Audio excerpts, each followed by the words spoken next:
Hello, and welcome back to the 100 game analysis of Guardian. Before we get into our last run, quick recap. This is our 10th episode, our 10th run in the series, and I have plans to do something interesting after this for the next video. The next video will not be another run. It will instead be like a quick recap of the first 10 runs. I don't think I'll go into depth too much.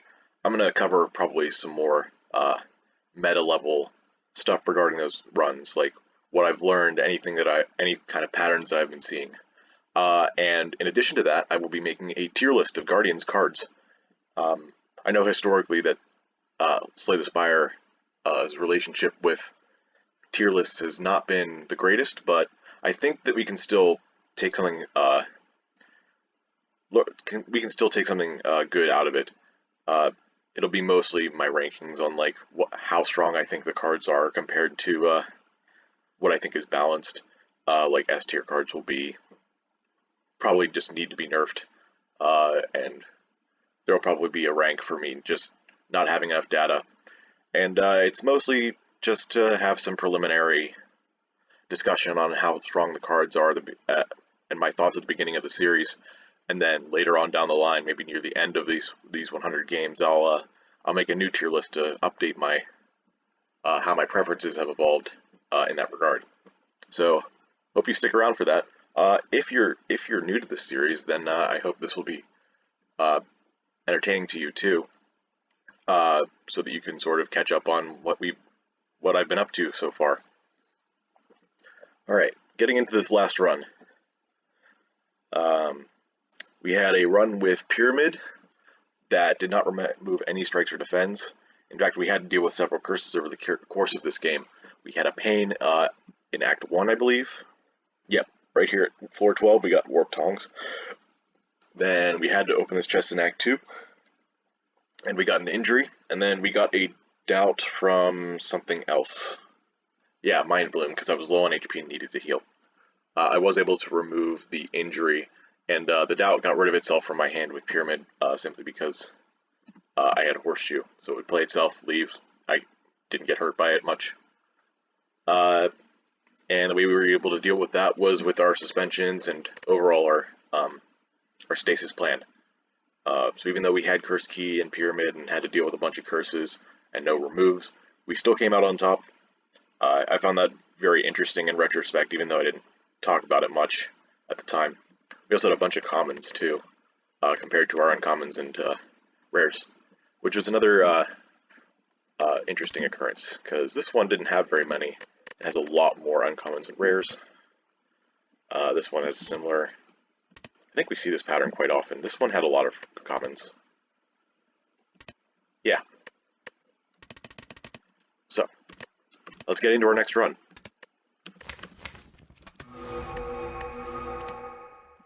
Run number 10.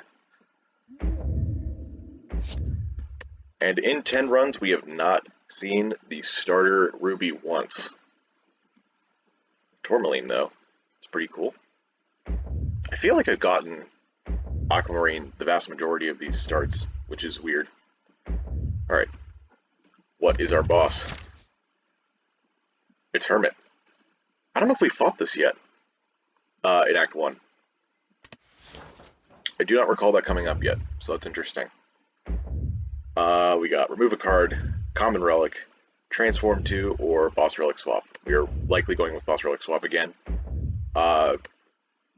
Recently I've been thinking about this remove a card thing, and wondering if it's good for curl up. I've been noticing that like in Guardian's starting deck, curl up can often hurt in the first few turns whenever you draw it, because it doesn't do anything. You've got a starter deck full of 11 cards and 7 of them don't block, so you're relying completely on defense until your second draw. And in your first draw, you might not even play curl up, although maybe that's debatable. Sometimes maybe you should play curl up, even when given the opportunity to strike instead, just so you can have that extra turn of defense.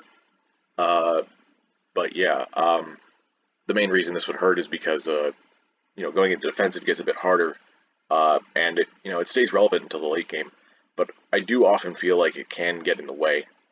So I might experiment with removing or transforming that on floor 1 sometimes. There are two boss relics. Actually, yeah, there's two boss relics that let you transform or remove cards of your choice. That would be Empty Cage and Astrolabe.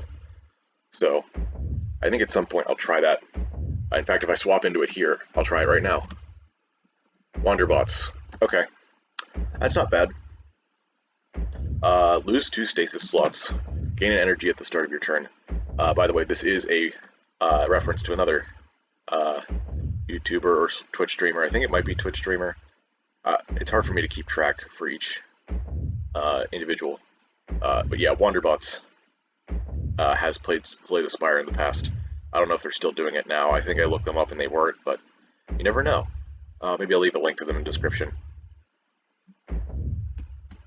Alright, so with 2 less stasis slots, we're going to be focusing a lot less on that. This might actually be a good time to remove Curl Up at a shop somewhere, since it puts a card into stasis, a random one, and that can often get in the way if I want to put something else useful into stasis, such as like a shield charger. And a lot of times the starting deck doesn't really care about stasis, unless you have like planning, which is 0 cost and puts 2 cards in. That's pretty good value. I'm seeing a pretty good path on the right here for elites. And in fact, I can flex into this campfire at floor 6 in case I'm not strong enough yet. Not very many other campfire options that include elites. There is this path on the left that has 3 campfires and 1 elite, which would be very, very safe. But with a 4th energy, that gives us a nice early game boost. I think that we can just take this right path.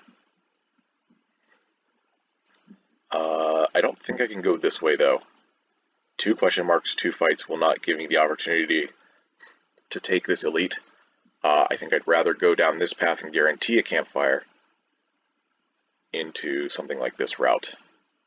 Or we can flex down here if we are too weak. Because, if I'm not taking this hit anyway, might as well get more fights for more benefits, more potions, more cards, more gold. So, as always, I socket Tourmaline and upgrade the Twin Slam, and let's get going.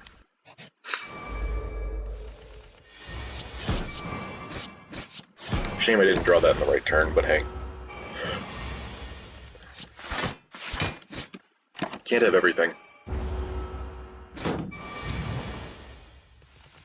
Okay. I'm gonna do this, because we can go into defensive right now. We'll block.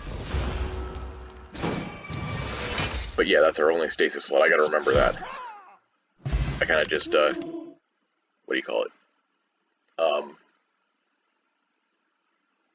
Autopiloted into it. I didn't really have to think about it, because that fight, there was no way I was putting a second card into stasis anyway. But, well, I guess it didn't matter that time. But it will be important to remember. For example, with Charge Core, if I took that, it would take up a stasis slot for 2 turns. An interesting thing about this is that cards that put themselves into stasis, if you don't have an open stasis slot, they just discard.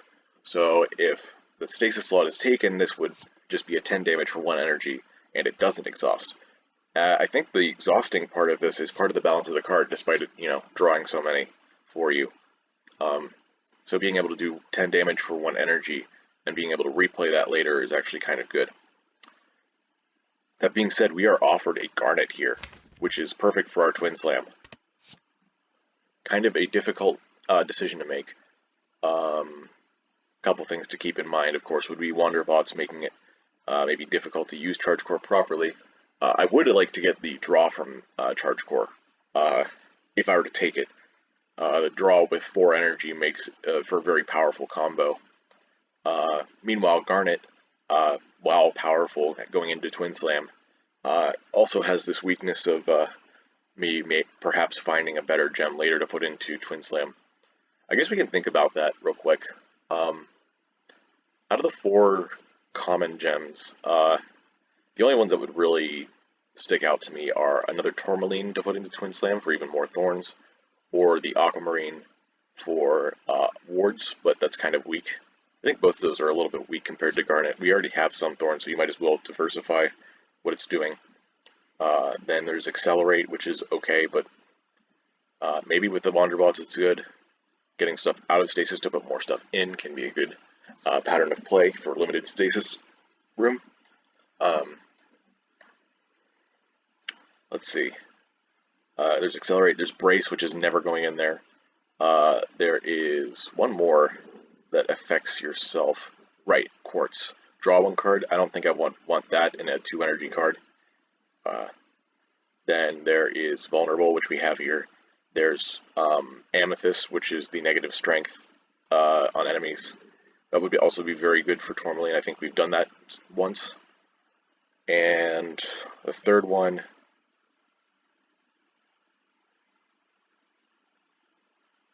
The third one is what? I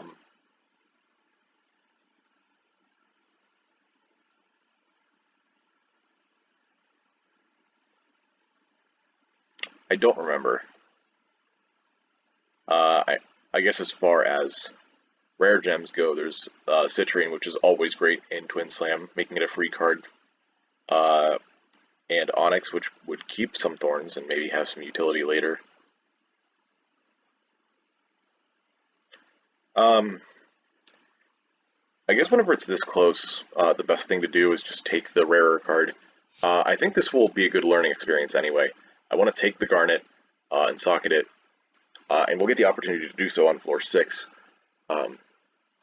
Charge Core is good, but it's a common, and I can find one later more often than I can find perhaps a better gem later. So I'm going to take this, we'll see what happens. Alright, now I've got the Merchant fight.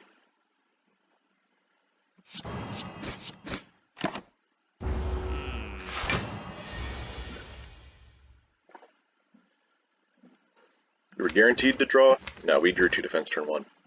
Got a bit lucky there, that's good.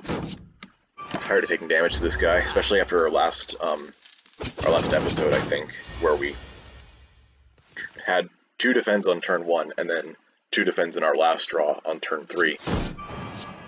And missed it on turn 2 completely.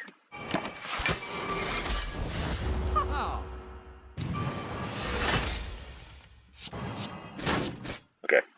One of the downsides, of course, of having an unsocketed gem is that on 4 energy it might not be as beneficial as you'd like it to be. Both those times that we drew the Garnet were times where we only had 2 attacks in hand.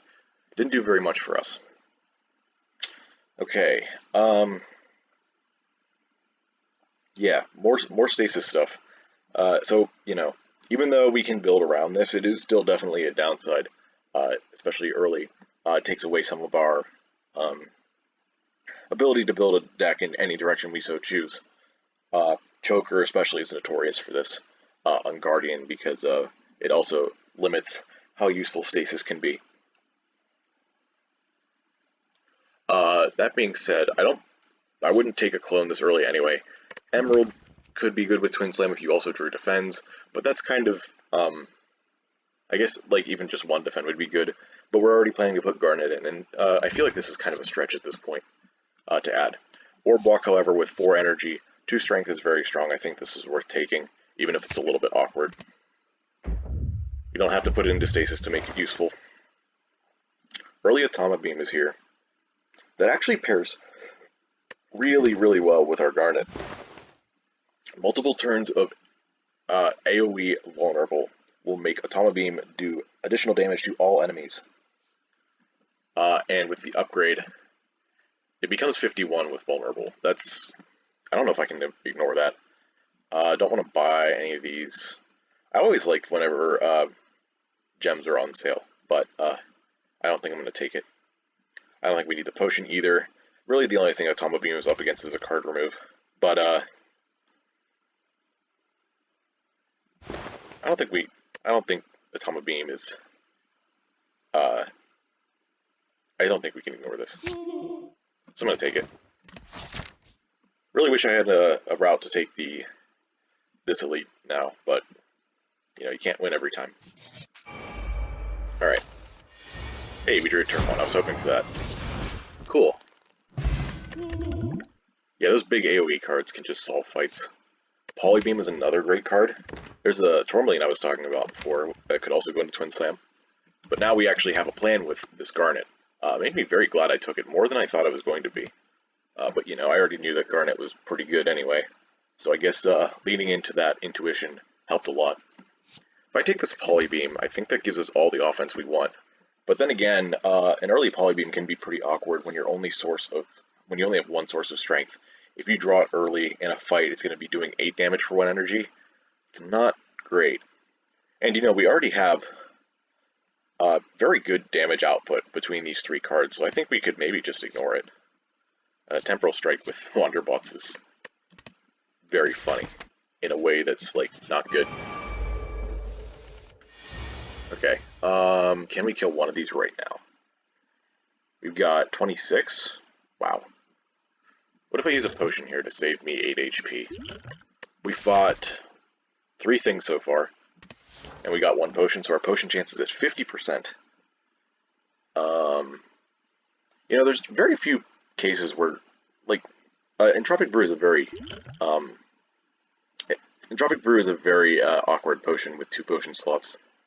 You're only getting 1 additional potion, and even then they're random.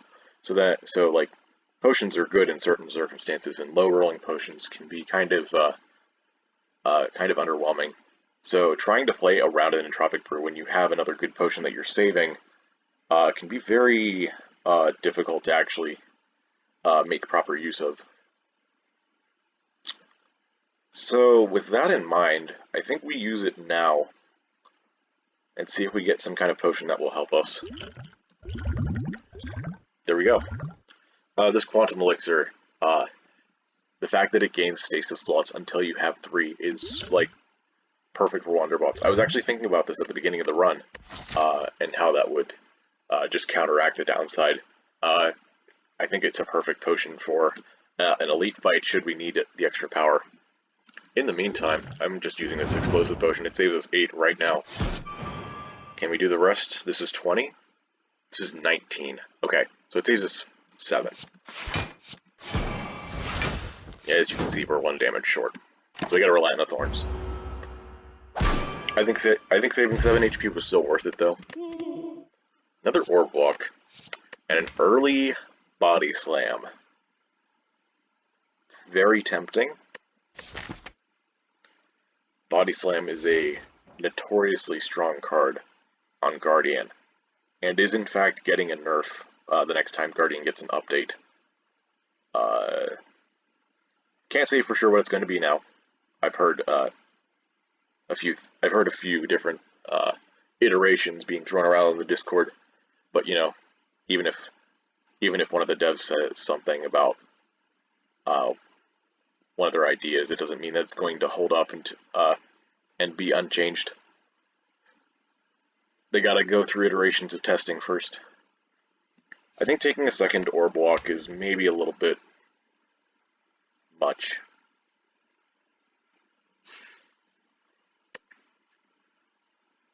But maybe it's not. Our next fight after this campfire is an elite, so maybe we actually want to take this simply because it puts us at the 15 card rule that I've talked about before. Body Slam, I guess we could take too, is speculation. Both of these I think are speculatively good. Adding a bunch of offense to a deck that doesn't have much defense right now, though, is a little bit scary. So we need to be careful about adding too much stuff that we can't support just yet. This is just preliminary caution, though. Like, our deck is very strong already, with just 3 cards. We do very well against sentries with the Tama Beam. Orb Walk would be just additional scaling in the strength direction. Body Slam does require... Like, Body Slam is really, really strong, like, insanely strong, but it does require you to build into it. And that would require a lot of effort to do so. Effort which, in some worlds, we might not be able to afford. You need to draw the card on the right turn. You need to have defensive cards. Usually a great way to be able to use Body Slam is to be able to enter defensive on multiple turns or use stasis to keep body slam for a good turn. One of these options is gone, and keeping block over multiple turns is not looking too easy to do right now with all of our offense. So I think this could absolutely be correct and better than Orb Walk, but I'm going to take the Orb Walk this time. I think leaning into Strength is still very speculatively strong anyways, like even though we have 2 of these now. So I don't really regret going this direction. Okay, if I go this way, I'm not going to have enough gold for the Ruby Key. Unless I get really lucky with this chest. I would need like 33 gold on average. I would need 30 gold on average here, of course. And I know that gold is possible to get from chests. I think 50 is one of the values you can get. Might be like 20, 35, 50, depending on chest size. I don't 100% remember. I'll have to look that up. But as far as upgrading goes, I think it's obviously Automa Beam. I took a minute to think about like Orb Walk or Curl Up. Orb Walk is obviously pretty bad. You would need to put it in with Curl Up, so I could upgrade Curl Up to do that. But of course with stasis problems, that makes it difficult. Also, like, we're only gaining 1 more strength than just playing the Orb Walk outright. So, you know. Wow. Okay, so middle-sized chest can actually give you 50. I don't remember how much the large-sized chest can give you then. Maybe it can't. I don't know. But yeah, if we had taken the Ruby Key there, we could have broken into the next fire. But, you know, there's only a chance that there's gold inside these things. Extra energy turn 1. We have a few expensive cards, so I think this is justifiable. Lantern is, you know, a turn 1 benefit is very hard to say no to anyways. Ooh. I think we start this turn.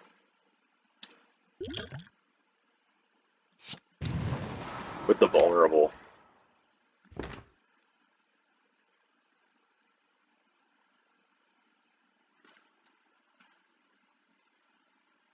Why did I think we had the 15 card pool here? Oh, because we had the Garnet. I forgot about that. We socketed the Garnet and lost a card. Okay. Maybe we didn't have to take a card there then. Losing 4 cards on a bad shuffle is better than losing 3. Sorry, worse than losing 3. But then again, we didn't hit sentries, so we're good. This is 9, 13, and 12. That's 34 damage right now, which means Lagavulin takes 6. And then we have Vulnerable for next turn, which I don't think can kill, but you know we have a lot of damage anyway. If we wake Laga up now, we are likely going to take 30 damage. Can we do better? With Curl Up, if we're able to shuffle with it, we will take less, likely. So I'm gonna pass turn here. I think losing 30 is not necessary. And we drew it right now, that's perfect. I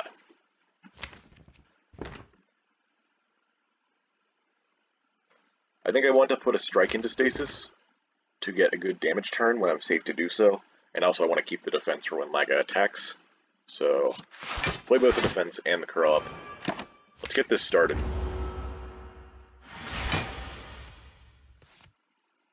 Okay. That's good, actually.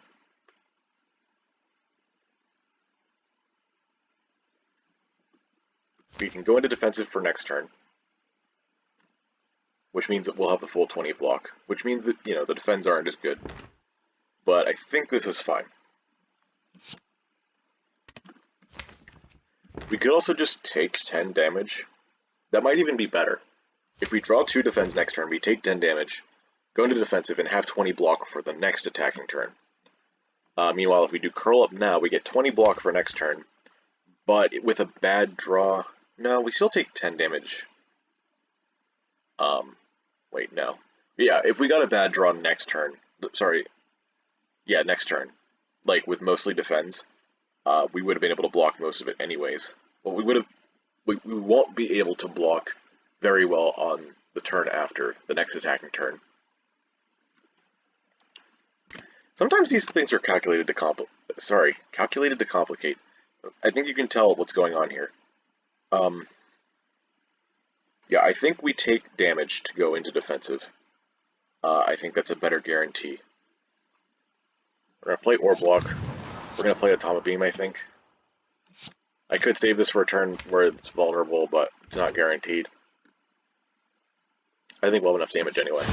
Let's go. One less energy this turn. That's fine. Okay. Not the best, but not the worst. We'll take 10 here.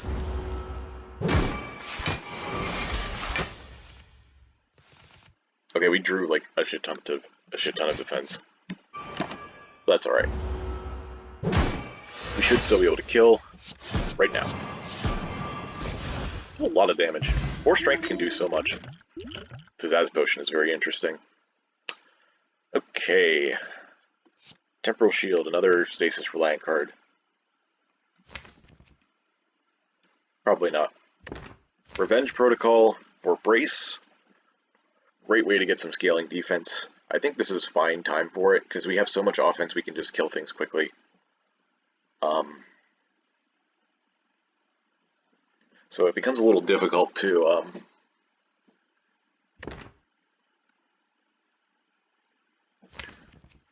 build. You know, it's a little bit difficult to rely on. Now, let me restart here. Because we have so much offense, we can just kill things quickly, for the most part. In fights we can't, we are going to we're going to need to scale, and this helps exactly that. So I'm going to take it. I hope that explanation made sense. Okay, we can smith again.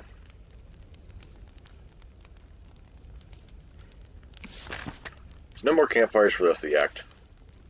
I don't know if we want to recall right now. Our only upgrades would be like maybe defense, revenge protocol. We have a pantograph for the boss, which is really cool. I think that means by itself that we can just take on these next fights. Upgrading defense could be good, but I don't think it's necessary. Upgrading defense is sort of a desperation play. In terms of defense, anyways. But it's a bit early to say that we don't need to do that, so I think this might just be the time to recall. Yeah. The forced curse event. Okay. We could take some gold and go to the shop now. It's kind of interesting.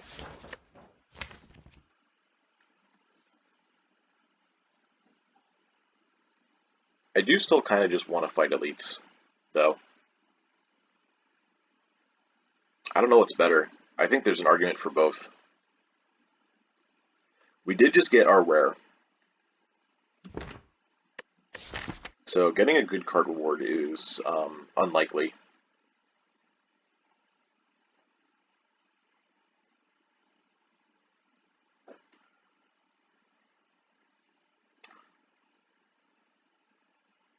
I think our rare chances at an elite per card are like 6%, based on what I know about rare chances. If we see more common cards, it'll go up. So maybe there's like a 15% chance that we get a rare card at this elite, and then at the next elite it might be something like 20.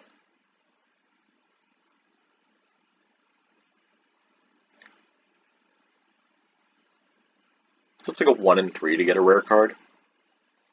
Those chances are pretty interesting. Do I take a 1 in 3 to get a rare card the rest of this act before the boss? Or do I take the guaranteed money, go to the shop? And if I take the money, how much? 300 gold can get me a rare relic, which could be game altering this early.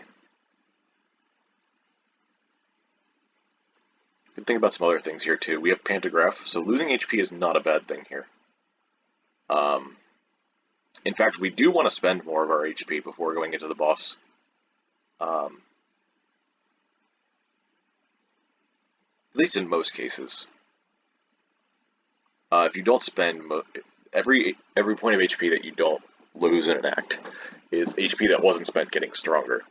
And you know, sometimes that's fine. Sometimes it's good to keep HPs as insurance so that you don't die. But sometimes it's just not necessary. Hermit has a big attack turn that we cannot prevent. But so does Defect, and we don't always have trouble with that anyways.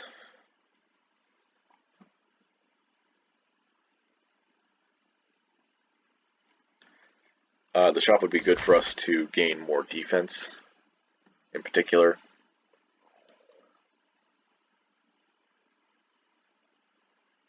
I guess we are still technically spending HP at this shop because the merchant attacks.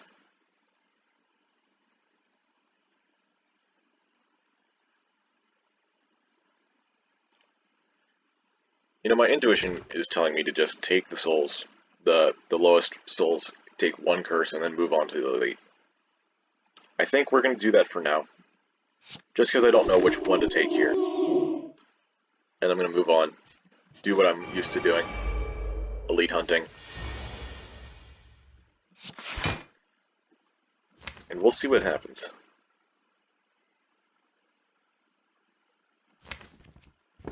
It's 51 damage either way. I guess I might as well just play strikes. This is 7, 10, 9, 9.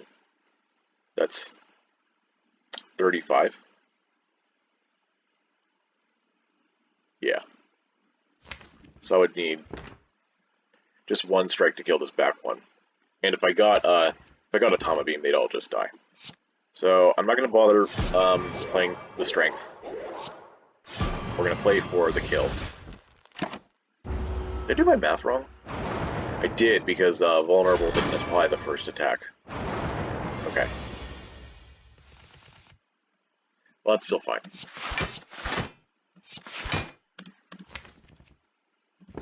What happened here? How did you take 8 damage? I don't remember... Oh, right, it was the thorns. Okay. Panicking for a second, like, what did I do wrong? Yeah, we want to be able to kill all 3. I just saw this potion flash. It just flashed again. What's happening there? Very weird. Anyways, we win. Blank card. That's good here?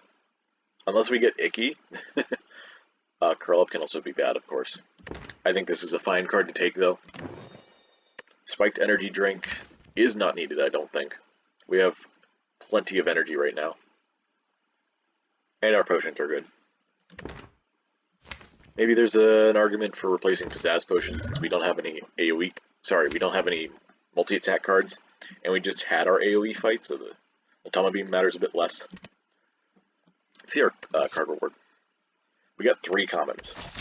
Okay, so that brings our rare chance up from 5% to 8% the next fight, and that's per card, of course. So we're looking at roughly a 25% chance. Maybe more like a 28%, maybe higher even. Yeah, like a 25% chance to get a rare. Out of the next elite anyways. The normal combat after that will still have a chance. Planning is not good here. Charge Core and Roll Attack are 2 more attacks that we just don't need right now. Unless we want this brace from Roll Attack. That could be helpful. It usually is. We do have Revenge Protocol already. I think we want a card that can give us brace and cost 1, though. Maybe. Maybe that's too much to ask, because this braces 8. There's only one card that braces 8 for 1 energy. It's Resilient Plate. I think the rest brace for like 3 or 4.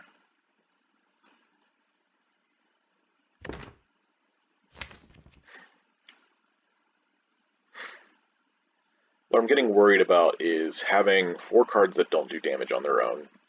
We've only added one of those, even though it's strong. Our draw consistency is very important to think about. Charge Core, maybe it is time for that. Yeah, okay. Spiked Energy Drink then.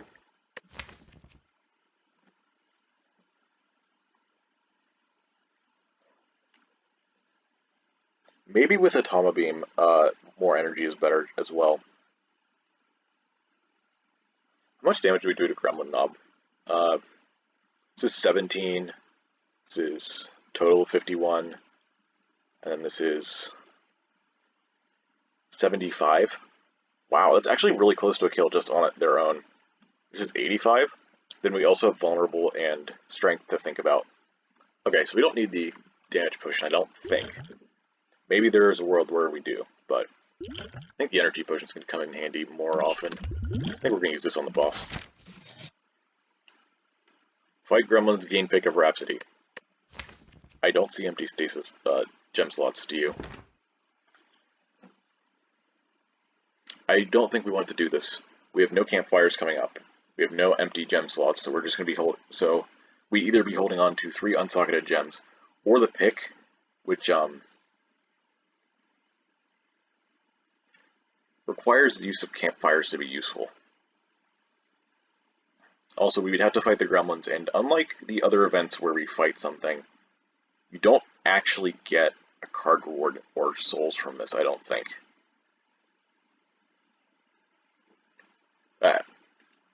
I'll check later to make sure, but not this time. I can return.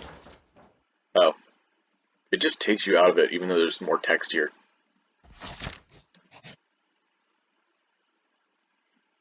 Gain Sharpened Fragment. Very interesting.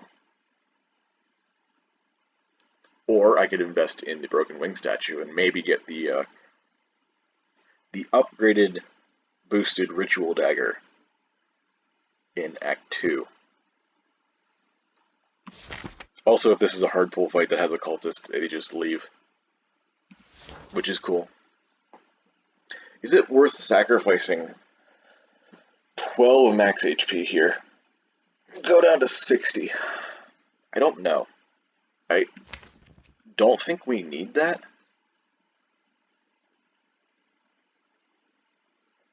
But they are 8 damage shivs per turn.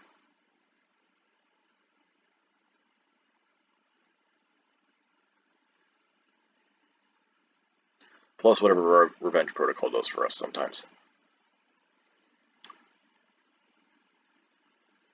I don't think we're in danger of dying this act. I'm going to just take the wing statue. Usually you take that if you really, really need damage. Wow. This is a turn.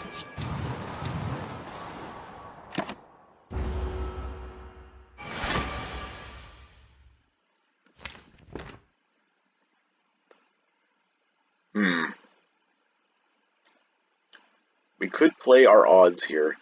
Play both defense and the curl up.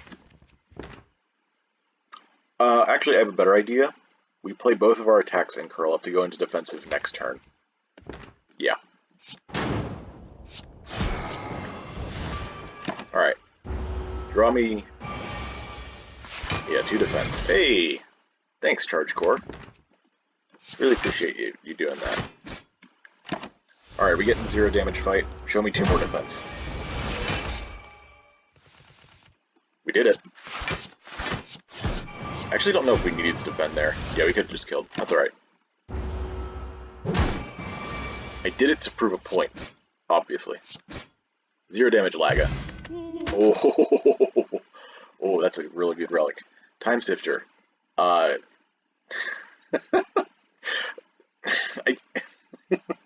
Okay. This thing just keeps coming back every single run. It's so funny. Do we take Spiker Protocol for more passive brace? This could be one of those runs where we just go for more and more brace. It does feel a little bit risky, but I feel a lot better having a Pantograph and a Horncleat. And even the Wing Statue to a certain extent. Actually, pretty much everything here is helping. Like, our turn 1s are a lot better because of Blank Card and Lantern. Yeah, you know what? Let's go for a Protocol strategy. I think that'll definitely pay off later. We have what we need right now. Oh, you guys are dead. Hi, Sapphire. How are you doing? Probably not doing great. Huh. Yeah, none of these are great. Can't use this because of Wanderbots. Crystal Ray, we have two gems. Two energy, 12 damage. Not great. Let's kill a boss. Charge Core? Does it go into stasis? No, because it's a copy of a card, and those apparently don't work with stasis. I think this is a perfect time for Quantum Elixir. Alright. Wow. Stasis Field is absolutely going to stay here. Spheric Shield? Are you kidding me? Or is it Time Bomb? I mean, we kind of need defense, right?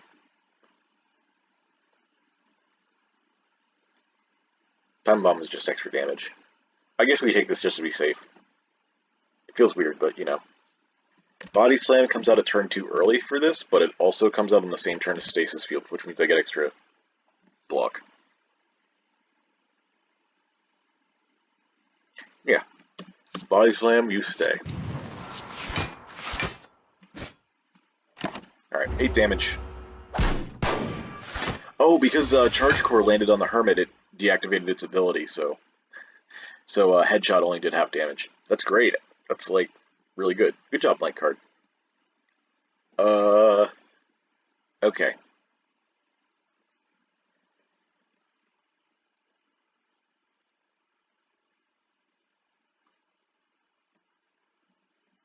Right. For some reason I was thinking 10 block on Horncleat, but no, that's Anchor. Can we kill this turn? 9, 13, and 12 is 34. Okay. If we attack Hermit, we only reduce the damage incoming by 6, but if we kill this right now, we reduce it by 10. Also, using Curl Up here is great because it puts us into defensive for next turn. On Hermit's attack, even. So we'll get 20 block, and we'll get the block from Stasis Field, and we'll be able to use Body Slam. Big damage incoming. Oh yeah, they'll be vulnerable too. That's great. Hermit is not ready for this. Oh my, what happened there? Huh? Wait a minute.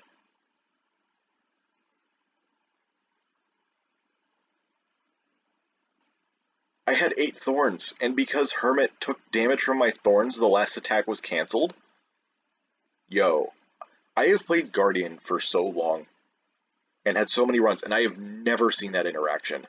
That's crazy. I don't even know it would be coded like that. Alright, let's get some block. 31's pretty darn good. Hermit almost at half HP before its big attack. I have Spheric Shield for it. Life is good. At least the life I lead in Slay the Spire. Definitely want to play this here. Spiker Protocol would put us into defensive again next turn. Don't need to, though. Give me Body Slam? Body Slam would be pretty cool. Thank you. This could hit Body Slam? Don't need to do it, so... Didn't even play one of our Orb Blocks, and we won.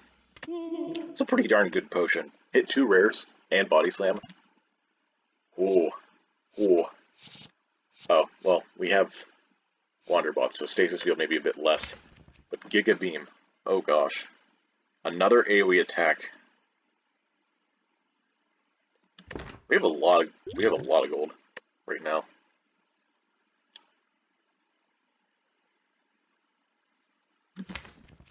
So Stasis Field. 1 card block engine. Well, kinda. It's not always. It only blocks on every other turn, but it blocks for a lot. Taking that could help a lot with our block problems, especially if we were to draw it turn 1. Horncleat is helping a lot on turn 2, so maybe not as much there. Giga Beam, just ends fights really fast still. Does it even do as much damage as Atomic Beam is right now? Yeah, it does a little bit more. If we took that, we would very much like an extra energy in order to be able to play both on the same turn. But until then, well, even if we don't get it, we still have Spiked Energy Drink, which is good because it probably will only happen a couple times in a 19-card deck. I think Stasis Field is a little bit too much to ask from our one Stasis slot. We also have Charge Core and Curl Up that's competing for the slot. And 7 block for 1 energy whenever you're low on block is fine. It's just not what you're looking for. And this is going to consistently stay hard to use throughout the entire game because of the stasis problems. So let's I think so. Like this would be like solving short-term problems, but this solves them a lot better. Let's be real. Ooh, oh, this is very interesting. We are competing against Pyramid again, and we got another curse in our deck, so we might be stuck with our starters for a while. Charge Core gets a little bit worse with it. Our Potion gets a little bit worse with it, because we have 2 Orb Blocks.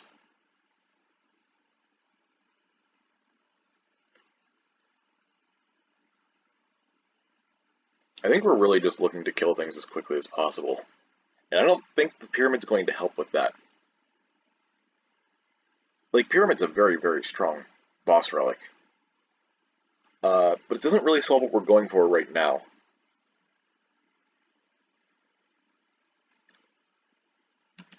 I was just also talking about how 5 energy would help, considering how much energy we have in our deck that we would like to spend for 2+ cost cards. And then there's Empty Cage to get rid of our curse and a strike. Would it be a strike? Probably still too early to remove a defend. The main thing that I am worried about, of course, with an extra energy is the downside of that 5th energy. The more energy relics you have, the more downsides you stack, and while you might be making your combats easier in an obvious way, can sometimes come back to haunt you in not so obvious ways. More often than not, these downsides end up hurting you on at random intervals, or at least somewhat random intervals, that manufacture emergency situations. In emergency situations, you can get hit for a lot of damage and not be able to stop it. Or in rarer situations, you can't get your scaling in play fast enough, or at all, and then you just die. That being said, I am willing to do this. And maybe we can lean into more expensive cards as a source of damage. I passed up that Polybeam earlier, now we have the ability to take Walker Claw, and that one beam that I still can't think of.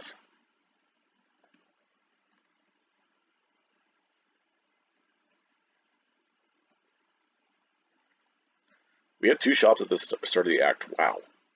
And in fact, if we want to take this elite, we have to take both? That's fine by me. If we're lucky, we might even get a kill on the Merchant. That'd be pretty crazy.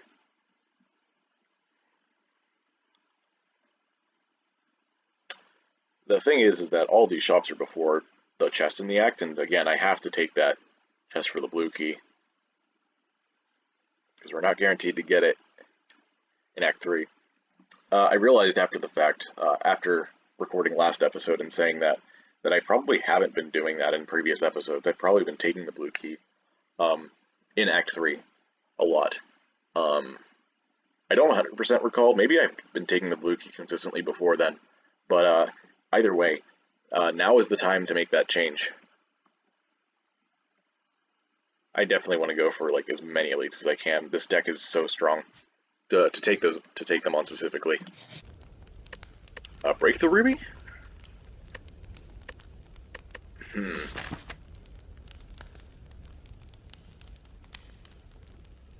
Lose 100 gold right before 2 shops. Well, since I picked this, I could go this way and avoid the first shop, take the second.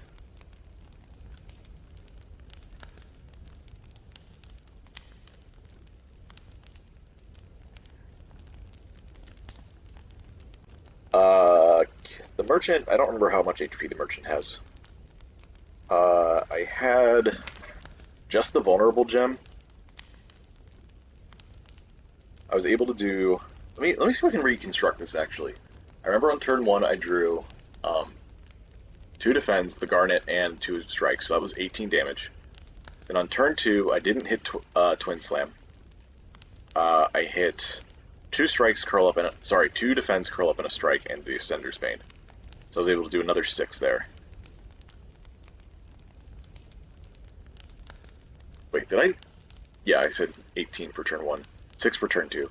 Then turn 3 I had 1 strike left, twin slam.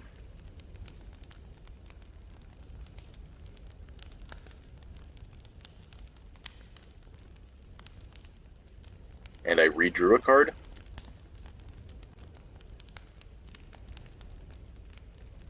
That makes sense. That lines up. Was I able to play another strike that turn? I think so. Yeah, I was able to play all my energy on damage. And then on my last turn, I did the same as for turn 1. So that's 18 plus 6 plus 26 plus 18. 36 and 26 is 62. 68 total damage. And that was absolutely able to break Merchant's block for 30. So I did 38 damage to Merchant, which means that Merchant should be at 362 HP. Yeah, okay, so we weren't able to do very much the first time around, so our chances of actually killing the Merchant in 2 goes is really, really low. We'd have to draw Giga Beam on a good turn as well. Also, taking up the Merchant means we take more damage. Okay, we're going to avoid the first Merchant and break the Ruby. I think that's actually a pretty smart play. Let's upgrade the Giga Beam, because upgraded Giga Beam, I think is like actually a breaking point in damage against Act 2 enemies. So it's really important to do that at the start of Act 2. Yeah, this is a bad hit for flank card. But we have 6 energy turn 1. So we can play all those cards and my strikes. No, I will not cease and return to Exordium. You have to kill me to do that. This is not enough? This is 79 and I need 81? That's funny. If I had 1 more energy, though. I do have an energy potion. Definitely playing this. Just a matter of which one I'm playing after that. I would need 35 more damage after this. Can I do that? I have 1 strength. 8, 8, 7, 7. So that's 30. How much did I say I need? 35.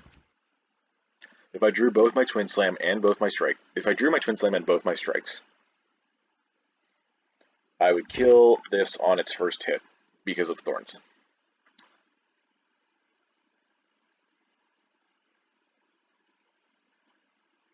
The chances of that happening are really low, though, I think. We draw 5. We need all 3 in that hand. Or maybe we need Twin Slam and Orb Walk. That is 8, 10, 20. We would kill after both hits.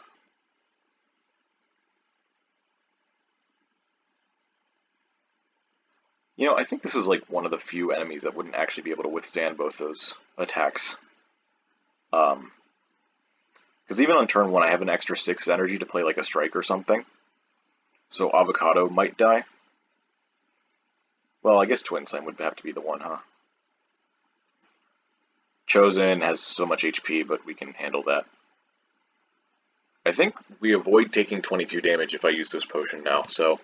Or maybe like 16, because I'm frail and maybe draw both defends. Yeah, I'm gonna just, it's potion time. Okay, we got a power potion back, that's cool. Armored Protocol Plus? I mean, we're looking into taking protocol cards, right? I wouldn't mind having this one in particular as well. The extra block from defensive mode is cool. Hey, you know what? I'll take this. I am sort of pushing my limits on how much setup I'm taking. We're going to see just how well that pays off. 69 HP. Do we take an event? Or do we take the fight? This is going to be hard to pull if I do this. Snake Plant, I think, has like maybe 80 HP. I think it might even be in the high 70s, which we can actually kill with both of our beams. Early events could be removes too. Yeah, I don't think we're looking for cards or potions right now. I think we're looking to just avoid damage. Because we're about to hit this and then elite. And more elites.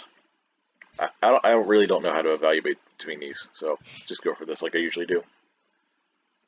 Oh boy, I could gain even more money for another curse. Or a relic for another curse. Goodbye. Okay. Dead floors are a thing too. Oh great. Come on, blank card. Need you to step up here. How much damage is this?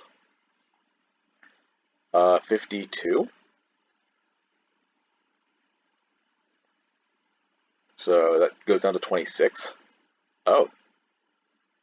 Really? Okay. Yeah. 26.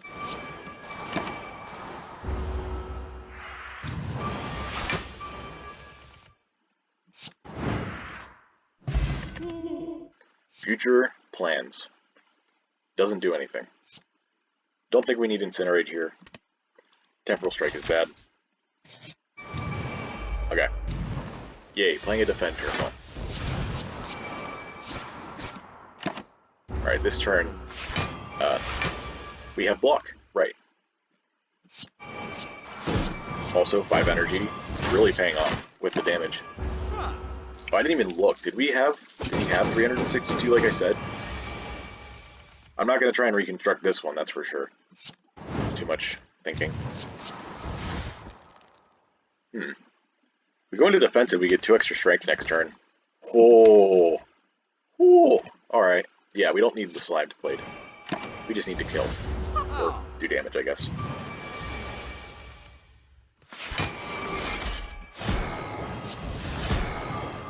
So much damage.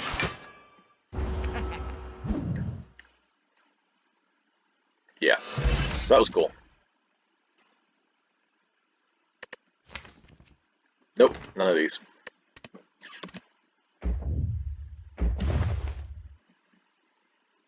How about Prismatic Shard for defense? Look for cards on other classes to give us some block cards, huh? Or some multi-attacks. Buy a compile package, panic button. Those are all sticking out to me.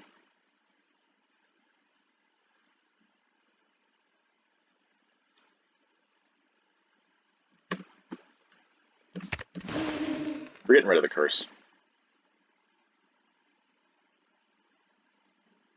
Compile package is a lot of different stuff.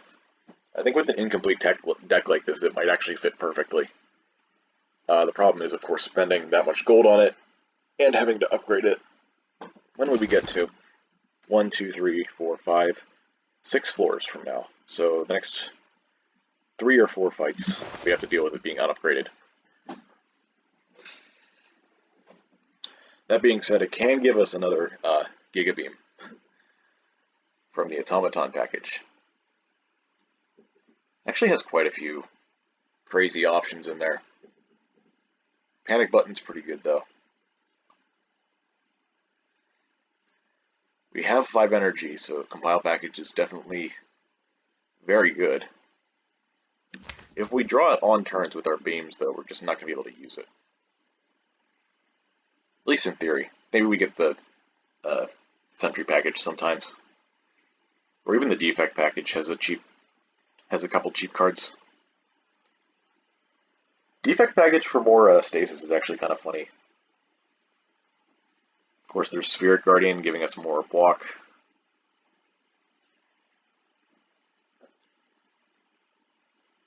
The nice thing about Panic Button is that our only cards that say block on them are defense. Everything else is brace. So just having some sort of guaranteed block with no downside is pretty good. It's basically like an apparition that just has a downside next turn. Probably wouldn't take apparitions here even.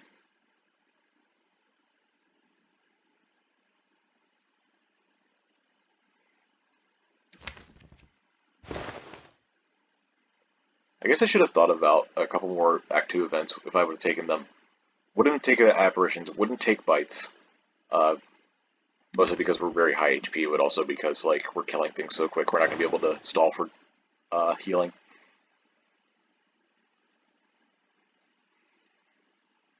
You know what, I'm not really feeling the compile package.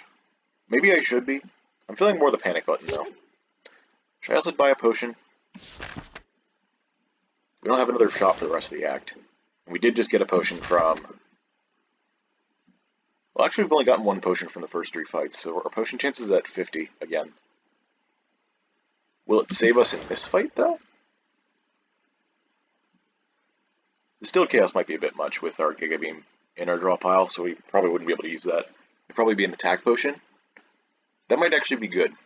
I think against Slavers, all of them have higher than 44 HP, which is what our Giga Beam hits for by default, with our 1 strength from the key, the broken key.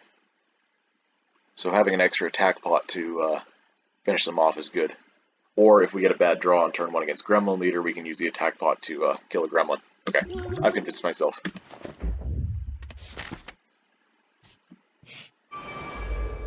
We got the one that didn't matter. At least not yet. Maybe we use our Power Potion here. This is generally a pretty useless... Well, I say useless. Maybe that's a bit of an exaggeration. It's a pretty bad potion on Guardian, at least in my experience. It's a lot of... Like, you got the 4 protocol cards, which don't pay off for a while. You got stuff like Stasis Engine, Time Sifter, which are only very useful under certain conditions. Like, I've used Power Pot so much against the Act 1 boss in all my runs to try and, like, save myself, and I've had so many whiffs, and they've only just been barely useful enough to use. So I think I'll use this now, just in case. Okay, Orb Slam, there. That would be the one thing that we would want here. Unless we want Revenge Protocol. Like right now.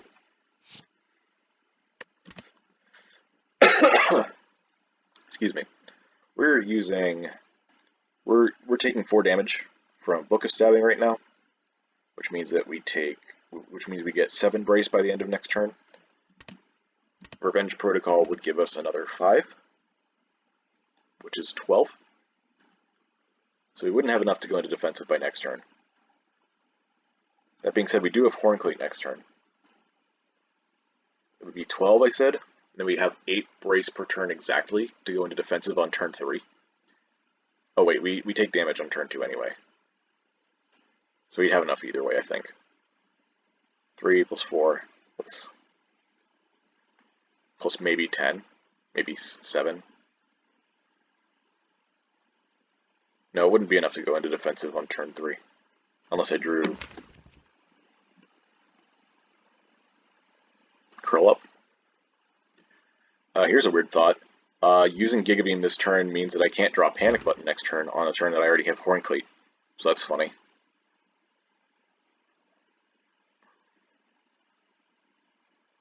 Revenge Protocol would mean we go into defensive on turn 3 or from the hit from Book of Stabbing. How much is Floating Orbs even doing for us here?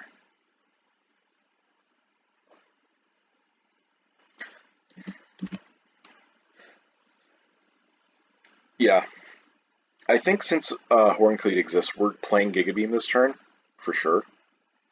Simply because it's 66 damage with the Vulnerable from Twin Slam. Floating Orbs is doing a total of 6 damage right now. 6 damage a turn.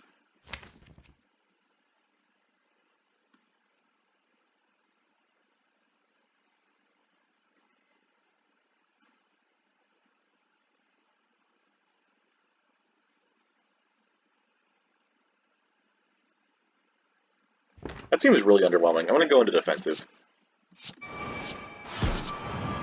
Only have to play this once since we're blocking for 10. And, you know, the vulnerable next turn doesn't matter because we're not attacking.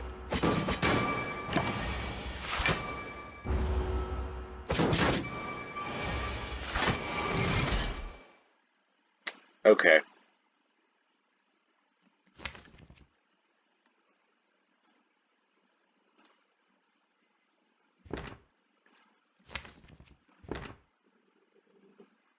I don't know if this could have been prevented. Probably couldn't have.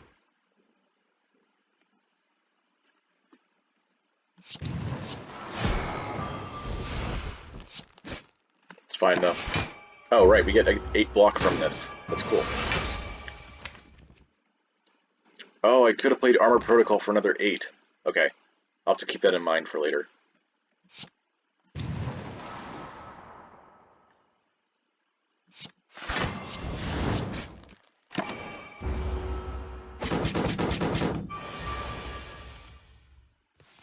Okay.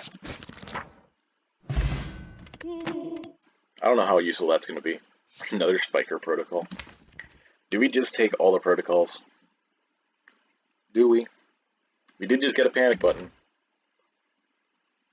Wouldn't be the worst thing.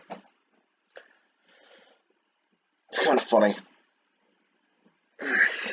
Right now we have 11 brace per turn. This would take us up to 14. It's really not that much difference, huh? I guess whenever it comes to 40 brace, we go in 3 turns instead of 4. And sometimes we go into defensive after 2 turns instead of 3 for 30 brace, if we get, like, 2 brace.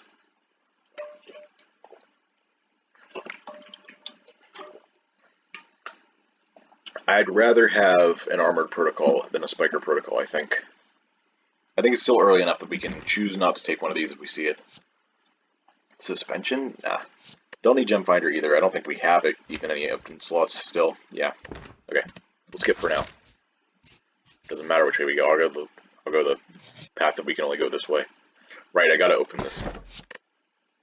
Okay. It's okay. We're good. Girl, please do not hit something useful. I mean, yeah, useful to play this turn. It did, but that's okay.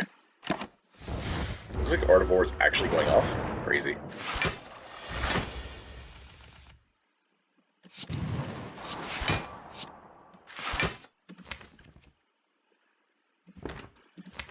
I have 5 strength, so this would be doing 60, and this would be doing 39, which is 99. That's enough to kill this.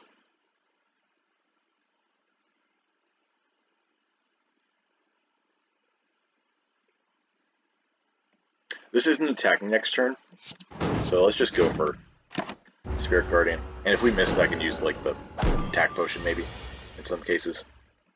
Yeah, we did miss though.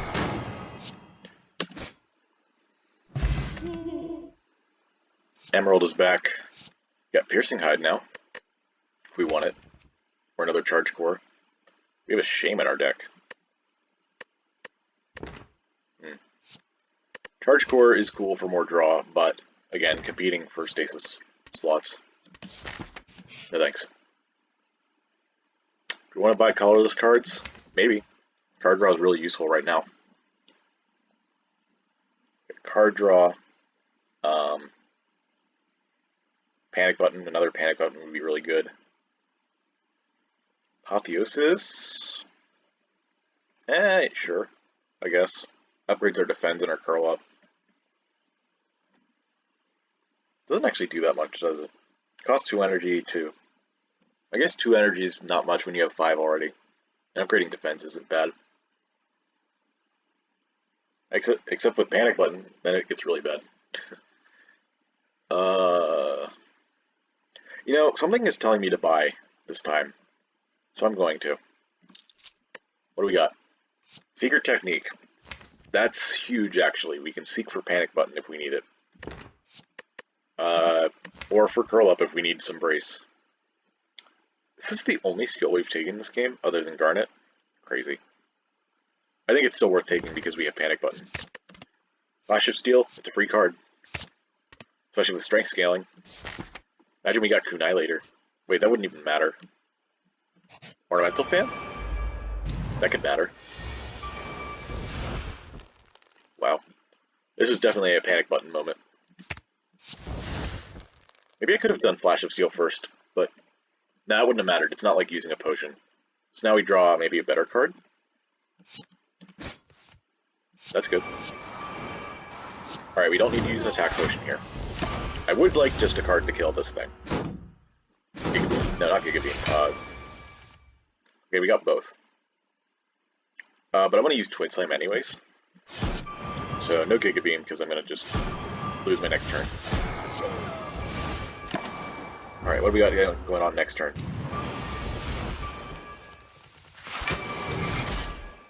I have 16 brace a turn because of blank card. I guess that was also a consideration. The more protocol cards we take, the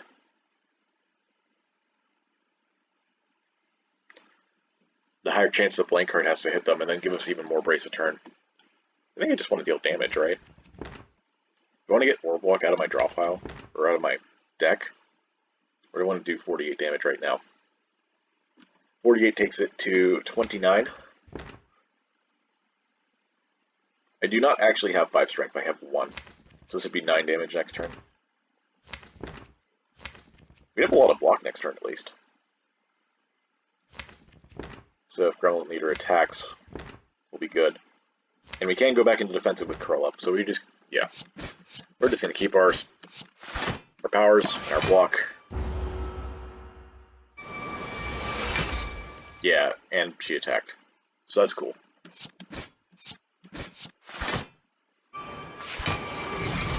And we take no damage.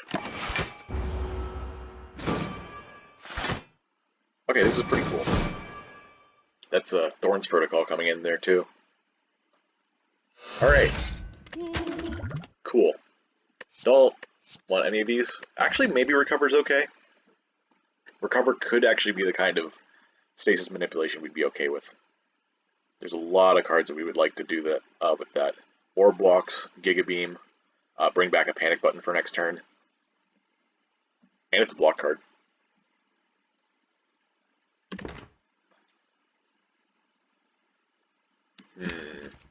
Oh, now we have Orichalcum. That's funny. Okay, now that we have Orichalcum, I think this pushes it back over the edge to not being good enough. Alright. Oh, we can't break this key. That's fine. I still think we spent our money wisely. What do you think? What do I even upgrade here? Maybe Curl Up in the rare case that the protocols give us the right amount of brace for it. It's really hard to control. Yeah, usually there's better cases to upgrade Curl Up for the brace numbers. Like when you have exactly an 8 brace card. Could also upgrade Secret Technique, but once we use Panic Button it gets a lot worse. So I think we just want to have it once. Like with Orichalcum especially. We don't really care about bringing defense into our draw. We might as well just be drawing them. I think I'd rather draw other things. So what do we upgrade here? We don't care about Orb Blocks. The protocols don't need upgrading, they just upgrade the benefits when you're in defensive, and even then it's kind of bad. Could upgrade Panic Button. That wouldn't be too bad. Yeah, alright. We don't really have a greater upgrade right now, in my opinion. Okay, Orb Walk this early is cool. Definitely would have preferred, like, Giga Beam, like right now. Gem Cannon is not going to cut it. Walker Claw, though? Walker Claw would. This is 36.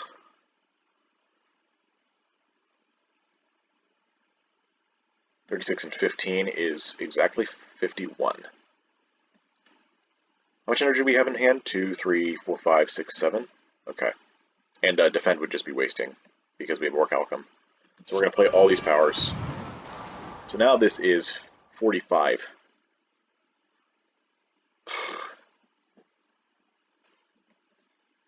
$12 and 18 plus 22. If we didn't have to waste damage, we could get 2 kills here.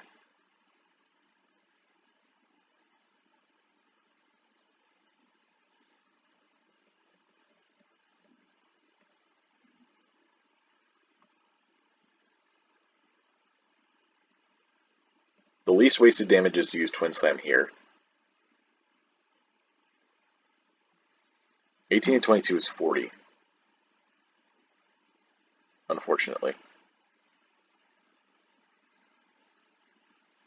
Gem Cannon would not have been enough.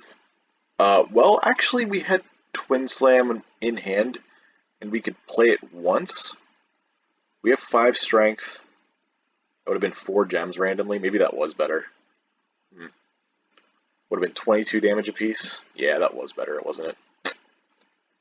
Okay. I didn't realize it was that good, because we only had the Twin Slam, but I forgot that we had it in hand and that we could play it once to get those 2 extra gems.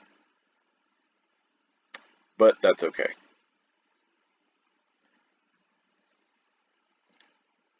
Is there any way to make this better here? This is 52. Okay.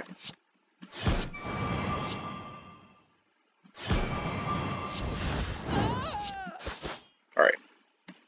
Now Blue Slaver dies.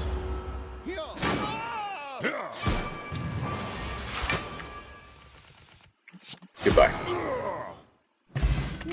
Oh, that's interesting. Oh, we got another potion. That's funny. Skip those. Alright, we got our elites for this act. That's great. Please don't hit anything I need. Okay, great. Panic button, you're in. Alright, I need damage this turn, unless it just doesn't attack. It did. Oh, but we have Horncleave, we're good. Oh, and curl up? That's... I guess we just don't care.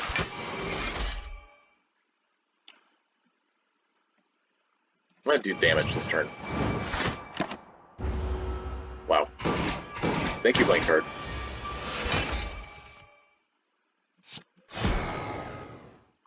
Cool. Gambler's proved probably better to have than a second energy potion. The more situations you can solve with your potions, the better. Shield Charger exists. That's actually kind of good. I wouldn't mind having that. If the stasis slot is filled, though, we might be in some trouble. But Secret Technique can actually bring it out somewhat quickly. Alright, let's do it. Shield Charger is just so good. Remove all strikes, gain tackles. Ooh. Ooh. Ooh.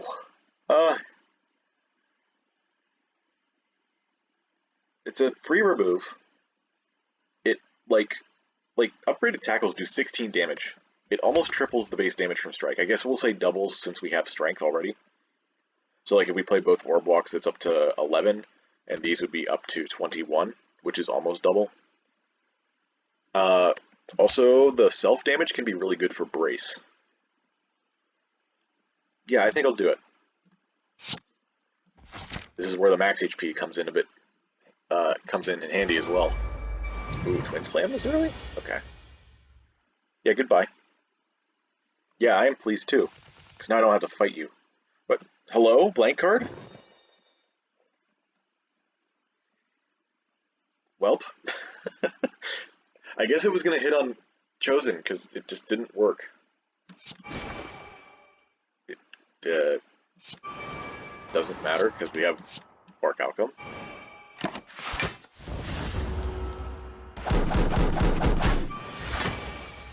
Yeah, could I just, like, have my damage cards, please? Oh no, I'm frail.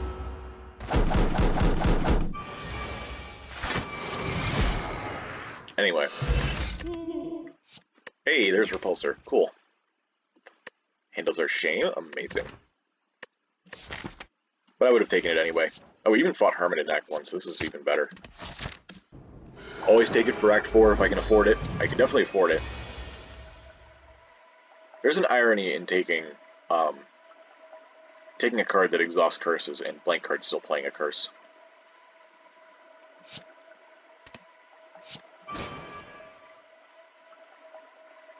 I might play Tackle to just get some more brace right now.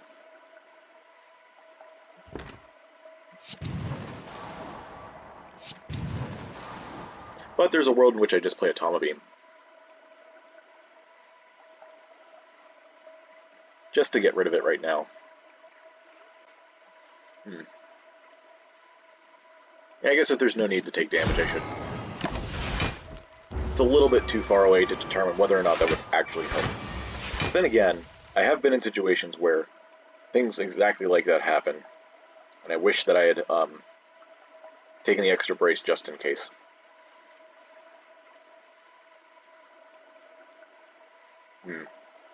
Four energy here. With 5, I could have played Revenge Protocol, Shield Charger, and both Twin Slams. Do I even want Shield Charger in right now? It handles 3,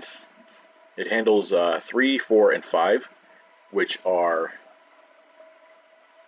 know the turn 5 on Incense Burner is the big attack with Divinity from Blasphemy. So having extra 10 block by then would be pretty good. Also, this is 9 brace, so I'd go into defensive the turn before. That's interesting, I guess. Maybe unnecessary, though. Taking 3 here. Oh wait, no, this would be 9 3 times.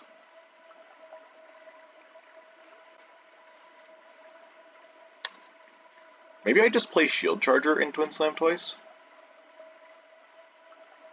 That'd be 15 brace. I don't know if that's good enough. Might need both.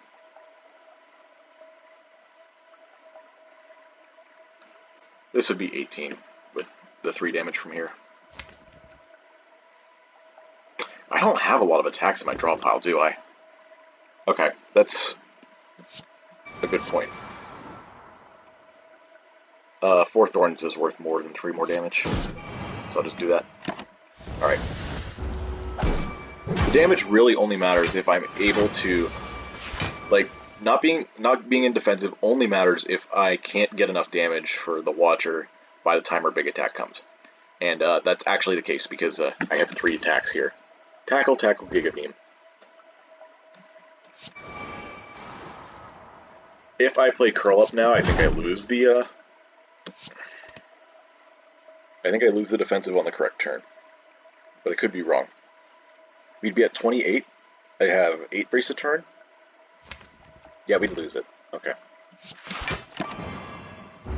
Can't play it. I am now frail and weak.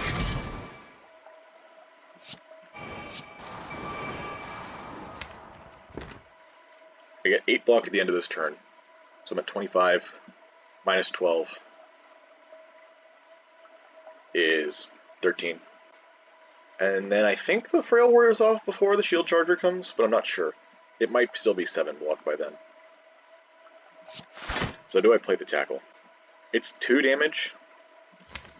Lose 3 HP?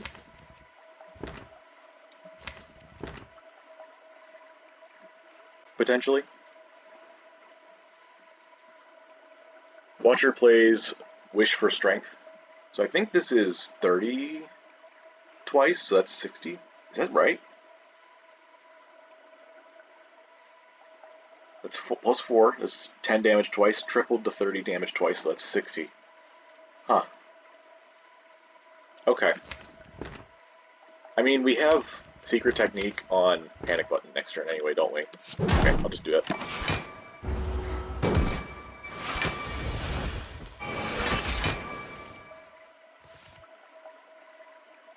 Yeah, 60. Now, I could do Giga Beam here, but I really don't want to. So.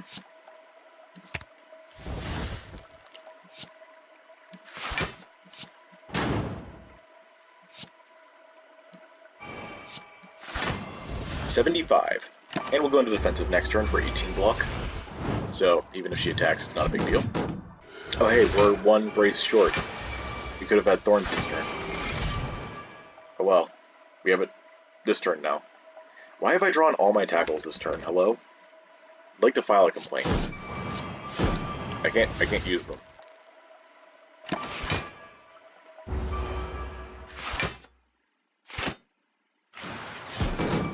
At least my deck is small now. That's a nice nice benefit to having all the protocols, is that the deck becomes really small.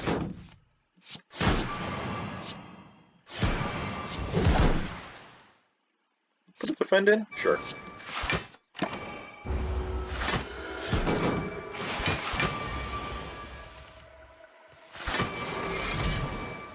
Ooh! That is a nasty amount of damage coming in. Forgot that happened. At least I have 8 more block. That's 45. I have 18. I guess 23. Definitely not playing the tackles this turn, that's for sure.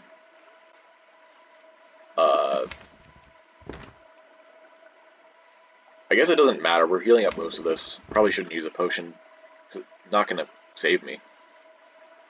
Could use Giga Beam? What happens next turn? I forget.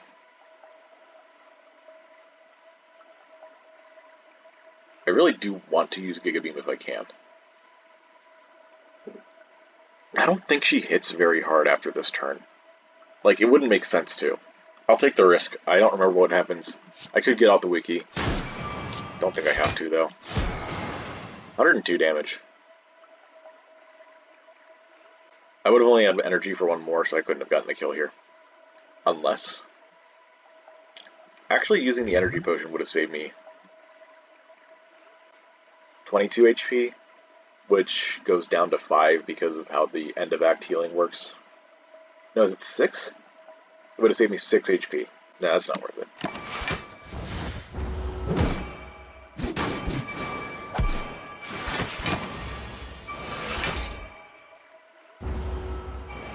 Yeah, she just weakens me this turn.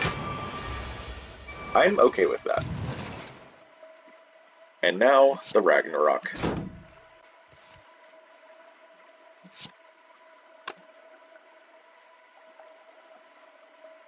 Uh, 2346? Okay, I go into defensive. Okay, yeah, we're good here. Tackle, tackle, curl up. We now have Thorns and she dies in the first hit. Oh, we would have only lost 3 HP. Oh, wait. We only would have lost 3 HP anyways. Cool. Another Giga Beam. Whew. Maybe now we take the compile package. Now we need the versatility over another source of stun that we can't reduce. Yeah, I'll take it. Bubble Burst. I guess we could have taken Bubble Burst, but we have no gems, so I really like compile package here. This is funny. 6th energy, don't need it. I'm gonna be very honest with you. I really don't think we need it. Now, Black Star versus Calling Bell is interesting. We have one more act, which means that Black Star might not give us 3 relics this act, which means we would have to wait for Act 4. There's also a slim possibility that our Green Key Elite is the only elite on the path that it's on, so we'd only be getting 2 relics for the rest of the game. That being said, is it worth taking a curse to get those extra relics? That is a very good question. We are going to be down a relic because of Curse Key. We will not be opening chests this act. In fact, that could be multiple things. I feel like we are actually a bit behind on relics. Somehow. I don't know why I get that feeling. Maybe because it's the end of Act 2 and not, like, later. We did lose one from the one event. Anyways, Calling Bell is fun, too. I know that Black Star is really fun sometimes, but the real question is whether or not I take another curse, and not whether I want to gamble on the Black Star. Like, the Black Star can feel really good if I get, like, a 4 or 5 elite path. Or even a 3 elite path would be fine. I also need to have a... Well, okay, so part of the act generation in this game is that there will always be a campfire after the green key elite. That is something that the Downfall developers hard-coded into Downfall mode. So we wouldn't have to worry about bad campfire placement there. Which is actually good, because if the green key elite generates at the bottom of the act, that means we get a really, really late act campfire, which I think can be later than what the game would have otherwise generated. I think it can be lower than what the map generation is usually able to do. I think that means that we can get it on the floor right before the last fight before the boss sometimes. So that's kind of cool.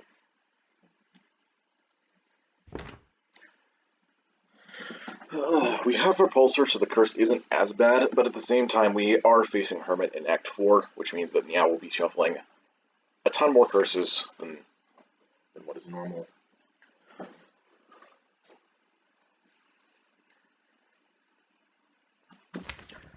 The extra energy actually speaks against the curse as well, because if we draw 4 cards and can't spend all of our energy, then we're just kind of wasting it. We've also taken, like, I was going to say 0 cost cards, but really neither of these are truly 0 cost unless I draw Panic Button with this. Panic Button is a 0 cost. Compile Package is not one either.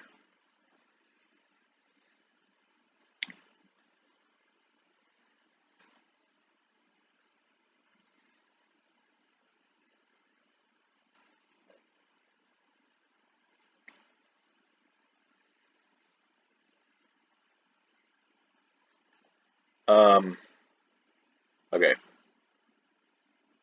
I know a part of this is also like what you guys would want to see.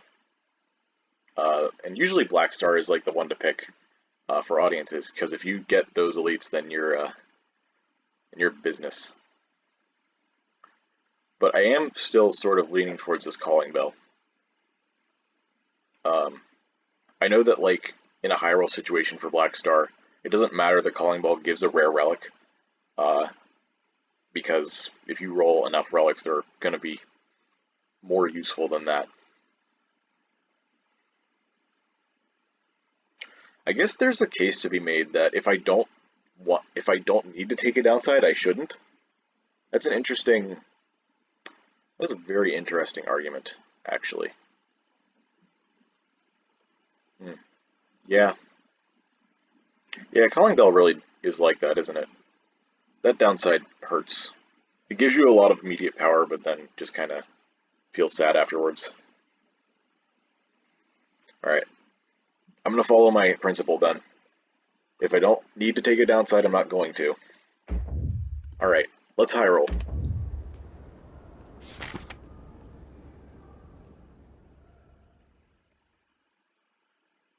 Three elites.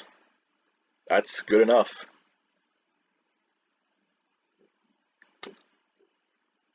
Actually, yeah, it's 3. I'd have to go this route in order to get all 3 and a campfire. Oh wait, no, there's one on this path here for this last elite. Okay. So yeah, we gotta go this way. I guess the only question now is whether we take an event or a fight. I like Act 3 events. That's got Mind Bloom and the Double Orb Walkers. You know? Double Orb Walkers can actually be kind of scary, but we have Gambler's Brew. Do we have a shop on this path? Ooh. Yeah, we do. We'd have to go right for it. Go this way, through here. Yeah. And that's... Oh, we even get another one? That's cool. Very cool. There is also the possibility that we get an act shop up here, which would, I guess, change our pathing a little bit, but... Yeah, we just go this way, instead of this way. Shouldn't be too big of an issue, though.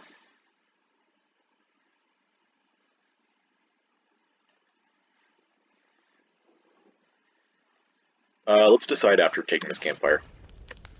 I am going to break this now. I'm going to upgrade Compile Package. We don't really need to upgrade Repulsor, even though it's 2 cost, because I have 5 energy. So I'm gonna just do this now.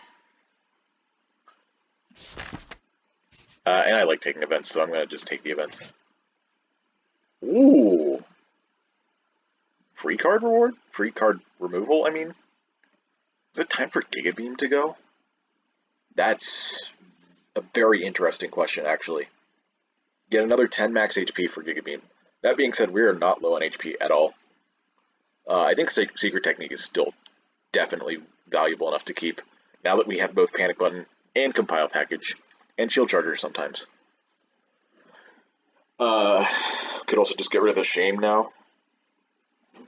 Getting rid of Curse is always cool.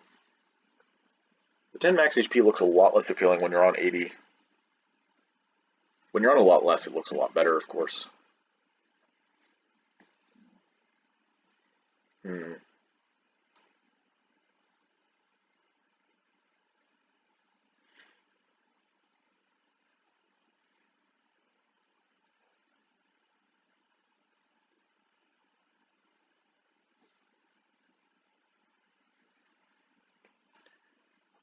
Let's take a look at our act path again. Question marks, fight question mark, elite, elite.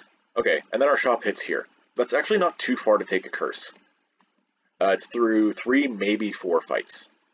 I think our next 2 events have an 80 and 70% chance.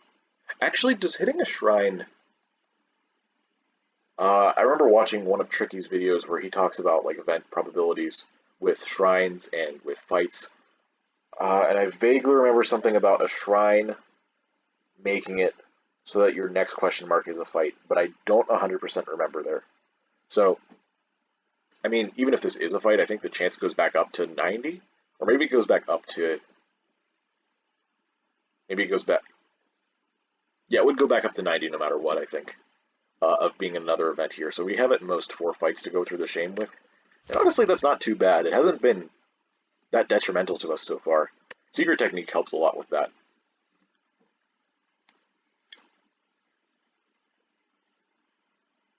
Also Hornclate, and like, we have such good relics here.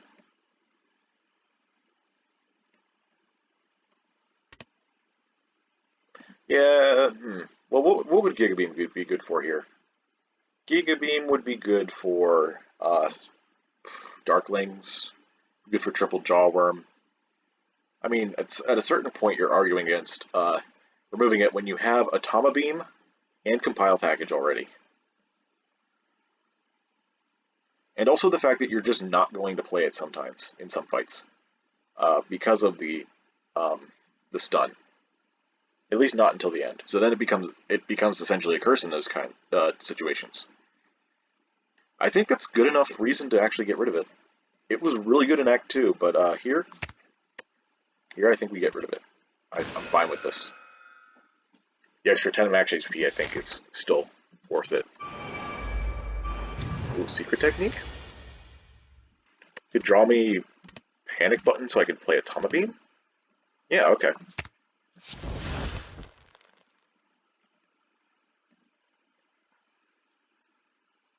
I lose 8 but gain 17. Okay. This is 52? Okay. You're all dead. Who needs Giga Beam when you have Atoma Beam, right? This is a joke, by the way. Walker Claw. Walker Claw is the multi-attack that I would definitely like to have, especially when upgraded. Crystal Ward. I've trained myself to look for this card, but I don't need it. Do I need Walker Claw? I think even with Akabeko making it better, sure, I will take it. It'll help a lot in like a giant head fight as well, where you kind of need to get that damage in fast. Oh hey, it's you. You want to see what your package can do to you? Smiley face. You can also do this. This is what? We have 1 strength, 8 vigor, so that's 14 times 4, that's 56. They have 94 HP, so that's 38 left. Then we play Incinerate for more. 38, 27.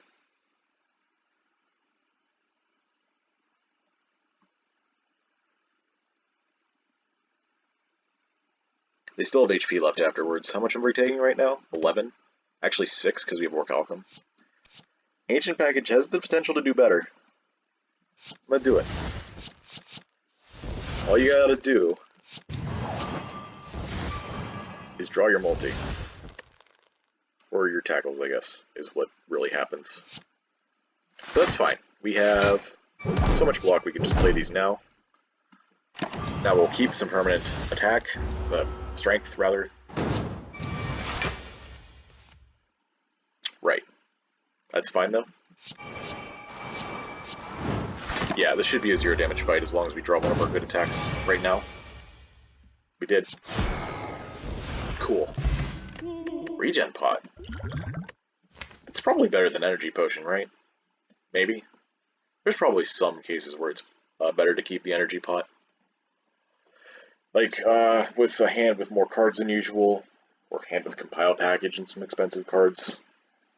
Could be okay. Or maybe even right after I use Gambler's Broom when I use all of them. There's probably a decent number of times where I just don't need this, though. I'm at full HP. I'll just ignore it for now. I said I would take another Armored Protocol.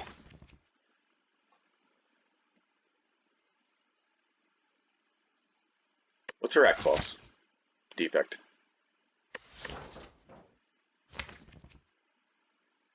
I will take another one of these.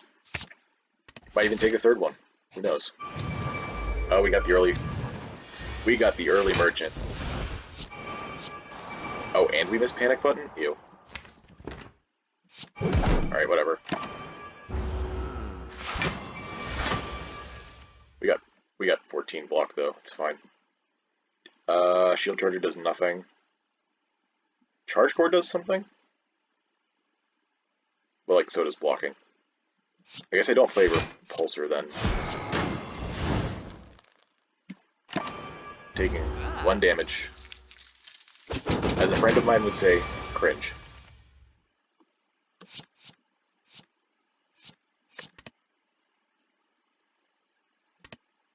Do any of these actually help me kill here? I already have 4 attacks in hand.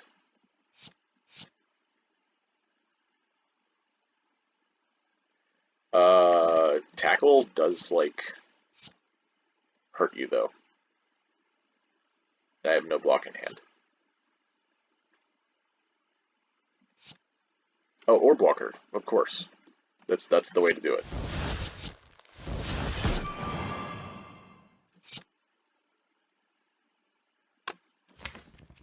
Oh, do I not have enough damage to kill this time? That actually makes a lot of sense to have this extra shop then. Alright. Unless I have like a miraculous draw here.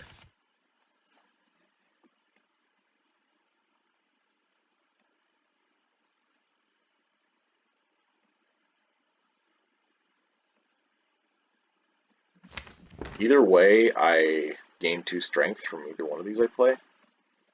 I would want to play Curl Up so I can go into defensive. And gain the benefit from Revenge Protocol. I guess I play this so I don't have to risk losing Walker Claw, huh? Okay, 39.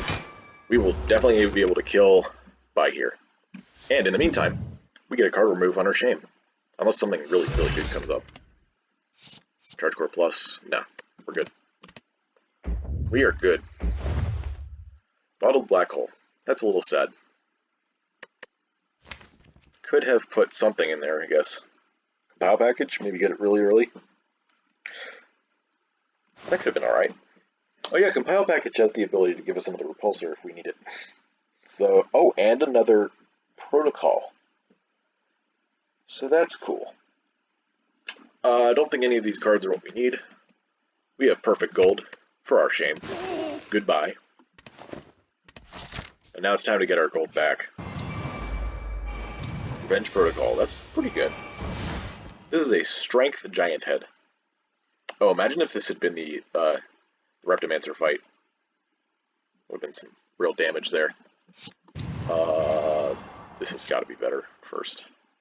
And yeah, I'm just going to take the damage here. I think we want to keep Panic Button for later. It's only 11. Really, in the grand scheme of the Super League, that's not that bad. Bronze package with... Oh, well, we only have 3 energy here. I guess I should have thought of that, but really it doesn't matter. Another protocol. I mean... Orb walk, though.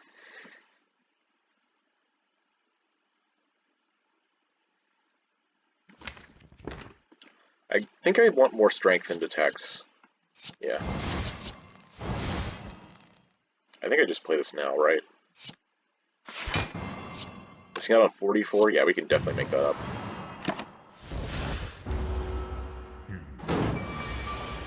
Defensive time.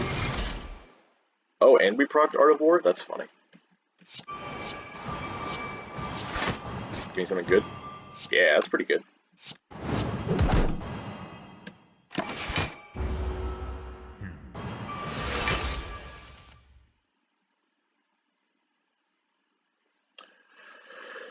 So, 44, huh?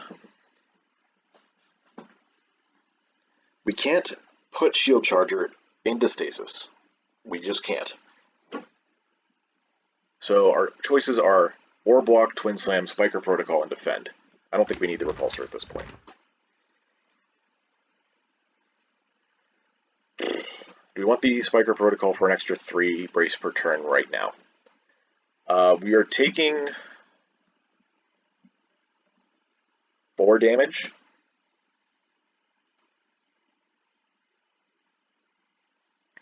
So that's 4 brace. If I don't play the Spiker Protocol, that means we're down to 4. We've already gone to defensive once, so we'd be at 28 brace, which then means we would be able to go into defensive again in just a couple turns. Okay, so Spiker Protocol isn't making any difference here. Unfortunately. I'm really hoping that we're going to be able to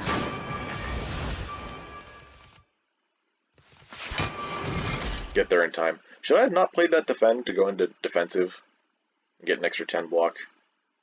I think I should have. Thankfully, we have panic button.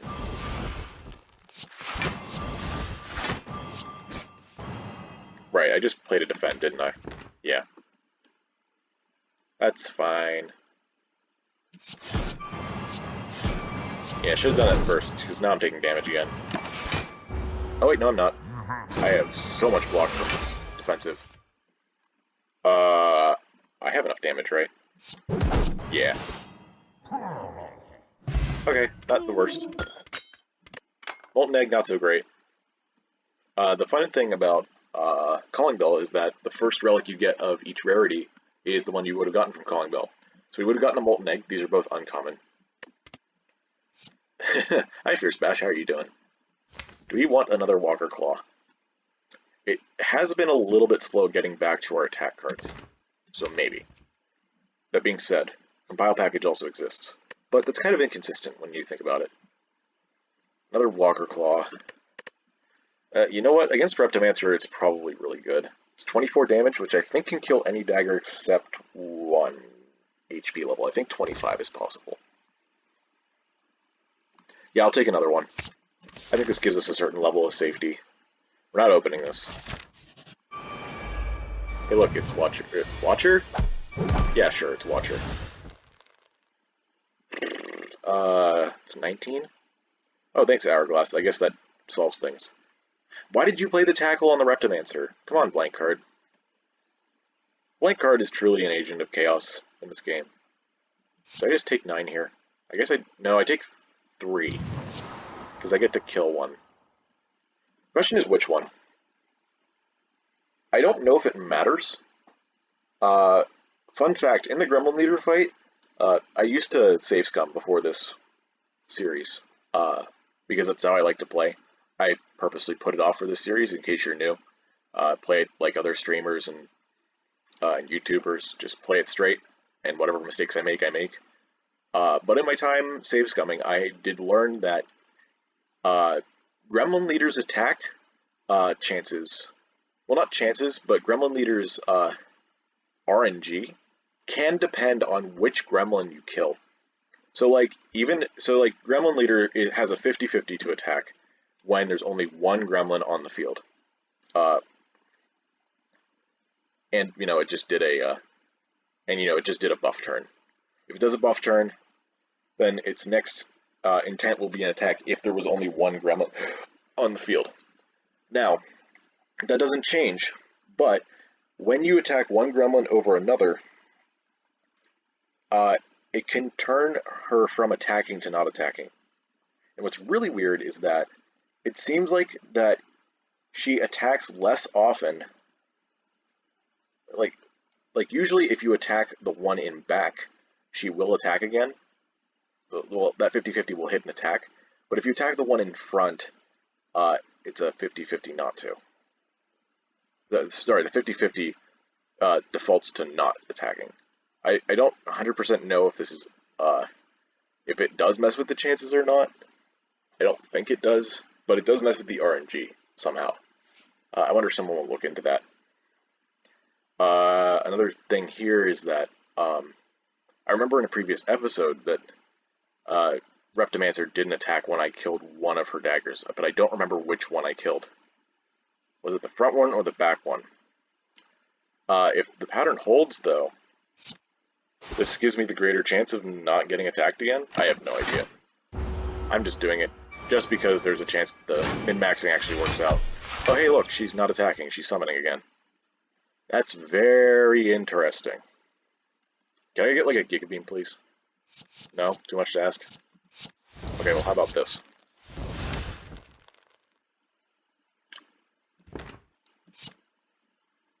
Here, give me Curl Up.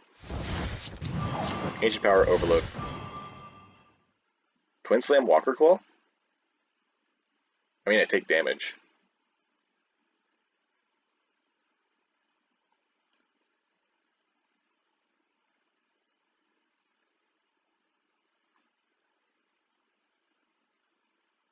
I have no protocols in play. So, playing Curl Up wouldn't give me any extra benefit.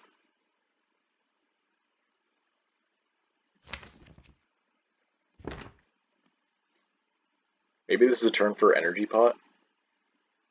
Wonder if I'd actually be able to kill. This is 72.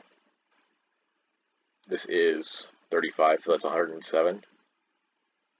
Then Charge Core and Tackle would be another 58. Yeah, that's actually enough to kill. And with draws like these, yeah, I just don't want to deal with Reptimancer's attacks. Let's just kill her. Oh, but I can't. I am short 1 energy. But that is okay, because I'm going to just Charge Core this guy.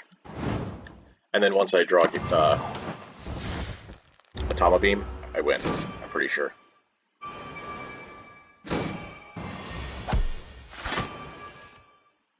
I could also just draw Panic Button.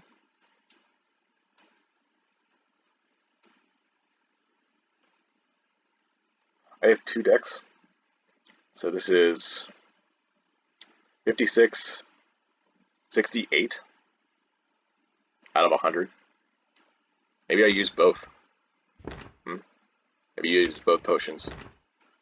That miscalculation last turn hurt a bit. Alright, give me an attack, please. Again, when I say an attack, I mean something else. Okay. Well, I got rid of 25. That's not too bad. Definitely didn't go as I thought it would. But despite the mistake, I don't think this is going to matter. I think we're still going to win this. Pretty confident that this is a winning game. Winning run. Prickly Shields is interesting. Ooh, that's powerful. That's a rare. Okay, so our rare relic would have been Prickly Shields, and this is uncommon, so we still don't have a common yet. Which is cool. Do I want Quartz? I guess. If I find Exploit Gems, then it's a cantrip. Well, a double cantrip. What do you call a card that draws 2 for 0 energy? I have no idea.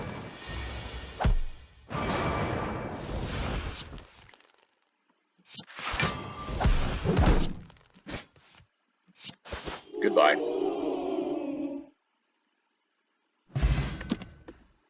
Another shield charger? Nah. Ancient Construct is here. To do absolutely nothing.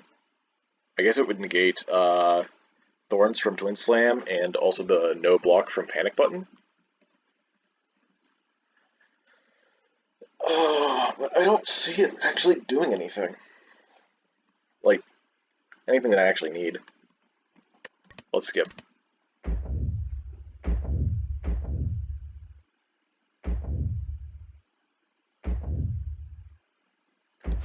What do we got? Membership card? Yeah. By the way, the shop relics here would not have been in Collingville. They take from the end of the relic queue, and not the beginning. Meanwhile, all the relics that you usually get from non-shop are taken from the beginning. I think this is to guarantee that the seed doesn't overlap unless you get like really ridiculously broken. Take Pennib. Pennib's pretty cool. Alright, now that we have protocols, this curl up is good. For sure. Remove a tackle, maybe? Nah, I think the defends are bad. Defends are so much worse. We have Orc Outcome. Our source of block comes from protocols. Panic Button. All that jazz. I really do want this Pennib, so I'm going to take it. It's going to be a lot of damage. I could also buy a potion here. I just realized I almost screwed myself over by not giving myself enough gold to get this last key broken. This means we don't buy anything. Should have kept a closer eye on that. To be fair, even the YouTubers and streamers will save and quit if they make a really dumb mistake like that doesn't affect like RNG. You know, like in a combat, like saves coming in a combat can show you what would have happened, like what you would have drawn on a certain turn if you had done something different. So yeah, that's kind of cheaty. Doing that in the shop because you forget you have enough souls. If that ever happens, I'm just going to tell you right now, I'm going to save scum for that. Just because it is hopefully an understandable mistake.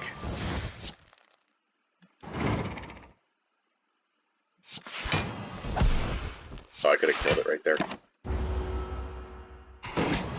Here it comes. Oh. Right, Horncleave. Cool. Spiker Protocol, again, don't really want it. Alright, broke the key. Phew.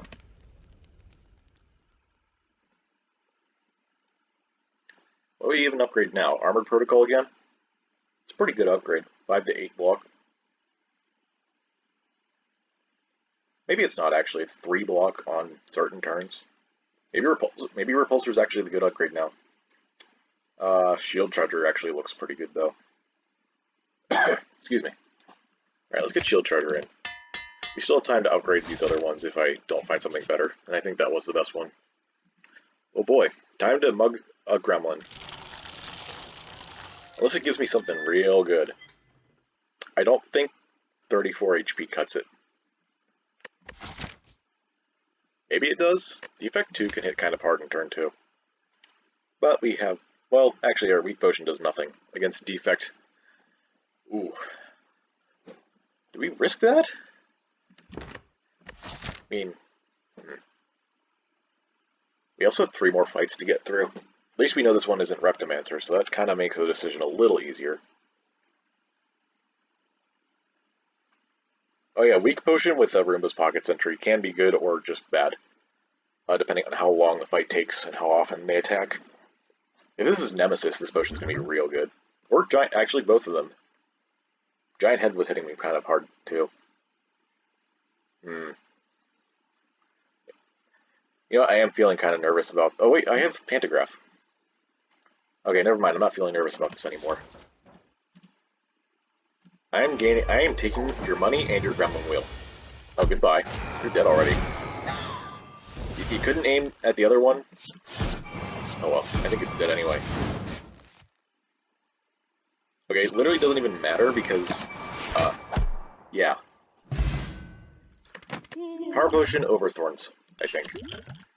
Now, I was talking earlier about how bad Power Potion is on this character, but Thorns is pretty darn bad by itself. Alright, let's get some stuff going here. Do I want to save... I was thinking about saving my Akabeko, but like, this is 27 damage we're missing out right now. So in order for Akabeko to be better, we would need literally Walker Claw. One of the two. So, no. It would be very funny if Prickly Shield saved me this fight. I don't know if that'll be necessary, I just thought it would be funny. Go into defensive for next turn? Well, I could get Compile Package right now. Compile Package actually seems like the smartest move here. No block, huh? I mean, it doesn't matter, really. It's just kind of...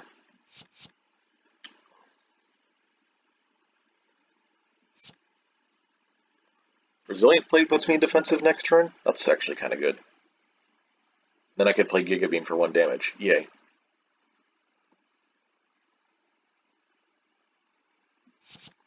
I don't think we need extra strength here.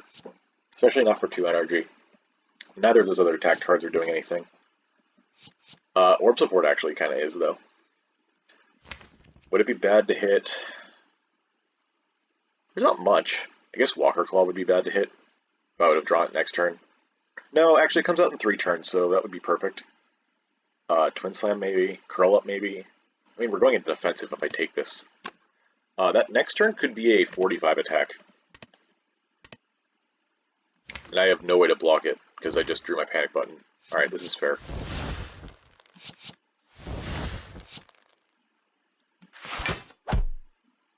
Yeah, why not? Oh, Pen Nip, that's why not. Okay. Okay, didn't get attacked for 45 this turn, but it could still happen next turn. In which case the block will still be very, very necessary. Yeah, I know the stasis is in progress. Alright, so now we'll have 34 blocked by next turn.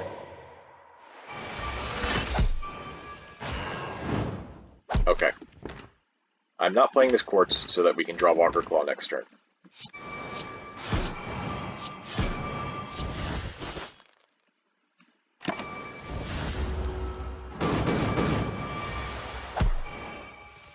Can we do enough damage? I think we can. 58? Cool. I don't think I'm going to take 3 damage to take up Pen Nib. I still haven't gotten a common relic from normal fights? Wow. Bottle Tornado is insane. I have so many powers. Speed boost? No. Not what I'm looking for. It's not going to be the Orb Blocks. I think if we took a protocol, it would be the Revenge Protocol, just to get the Brace in faster. I think Repulsor is absolutely the best one we can do, though. The Neophyte really, really needs that card early. Especially with Hermit. We're not going to the shop. Not even with Membership card. I want to get a little bit more gold before going in Act 4. That was a lot of damage just now, for absolutely nothing.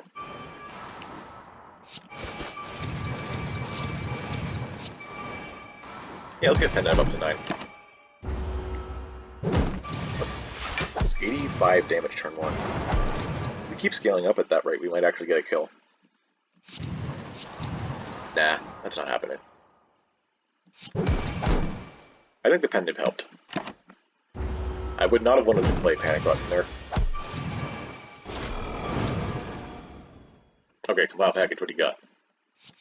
That's good enough. Just need damage in this fight, that's it. I don't have any way to put this into stasis, so... Ooh, this is interesting. I could have put Shield Charger into play. Huh. Do Charge Core. I was thinking, hey, I can play Shield Charger, then Incinerate, but then I realized that I just played a 2-cost card. So that wasn't really going to happen.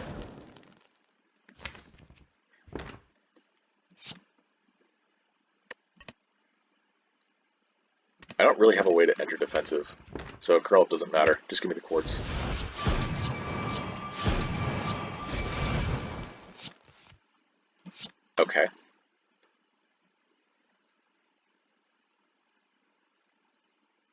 Right, I also, I was thinking maybe play these, but I'm going to take damage if I do that.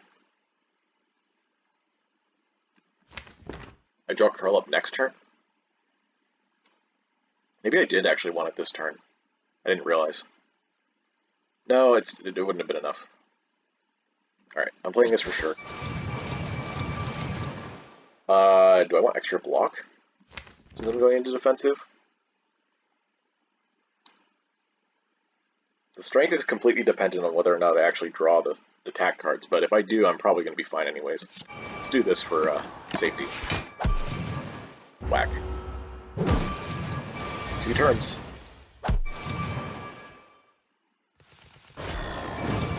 $70 damage. Okay, pretty good. That should do it. 9? Yeah. That'll definitely do it. Because now this turn, we have so much block.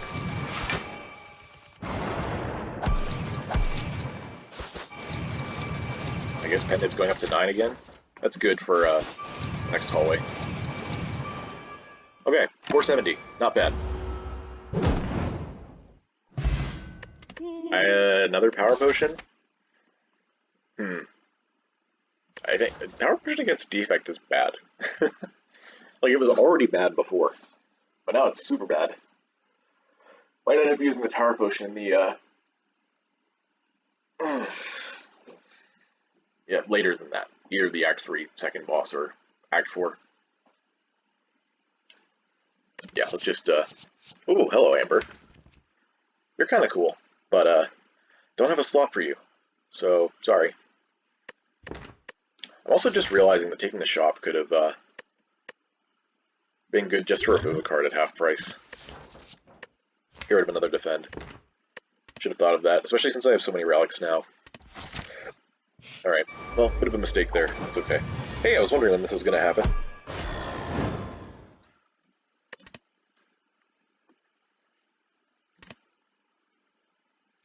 Ooh, this is spicy. 144. I think I do just want to end this now. Don't want to deal with that. Hey, Body Slam. How have you been? Yeah, we didn't really go in the direction of Body Slam this run, and I don't recall seeing many opportunities to do so. Like, the protocols are great and all, but generating a lot of block rather than just consistently staying in defensive is not what they're good for. So I think I made a good decision not taking the Body Slam earlier. We'll have to review the footage, but that's what I'm going with right now. I'm just realizing that my deck is full of powers.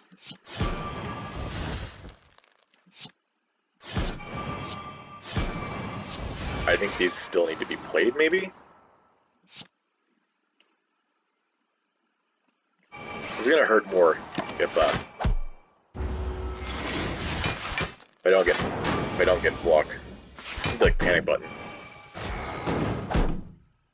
Panic button would be swell.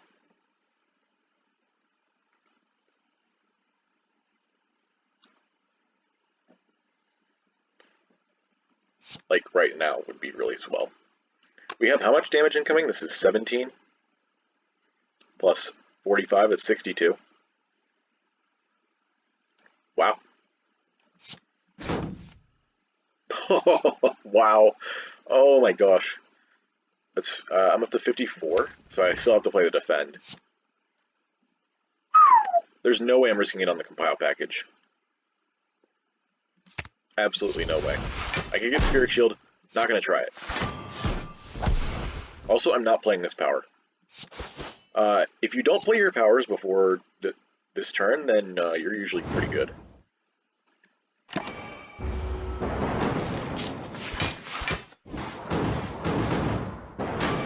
Ow.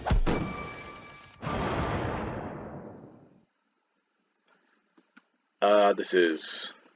Oh, hey, the weekend actually did something. 12 and 6 is 18. Would make it 19, but that doesn't matter. Oh, come on, Shield Charger. I guess I should have looked at that first. Maybe Nah, but I probably would have wanted to risk it on any any of these. I think defend. Yeah, defend does nothing. So we're just gonna play our powers and the Walker Claw, and we're gonna rely on Orc Alchem. We're already back to 9 on Pen Nib. All right, defensive mode. Oh, ow! Right, the orb. Okay, it's fine. Yo, give me Giga Beam, please. Guess I can't get a Giga Beam when I ask for it. That's okay. I'm not actually like expecting one most of the time. Defect? Both of these have powers I would need to play. The weaken doesn't really matter in Sentry package though, so this is kind of an underwhelming package. Maybe I just wait for Spheric Shield to come back around. That seems reasonable. Just play this now as well. Pen Nib for 117 damage. It's pretty good.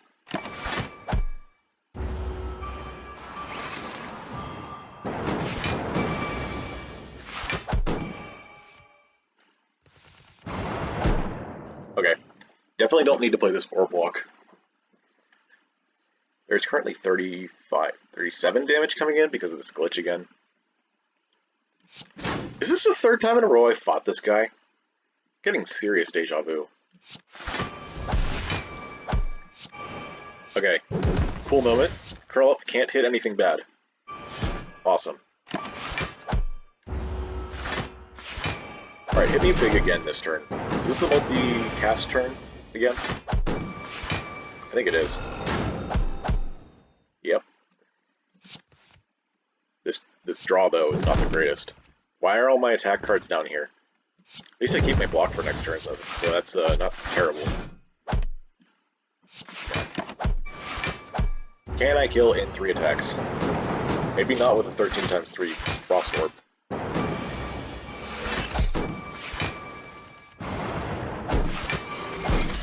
Oh great, no, I'm weak.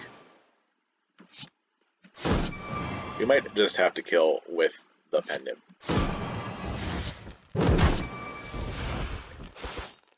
Yeah, it was pretty close, but... I guess I could have maybe waited for me to not be weakened, but... Nah. Don't need to. Alright, now we gotta survive this.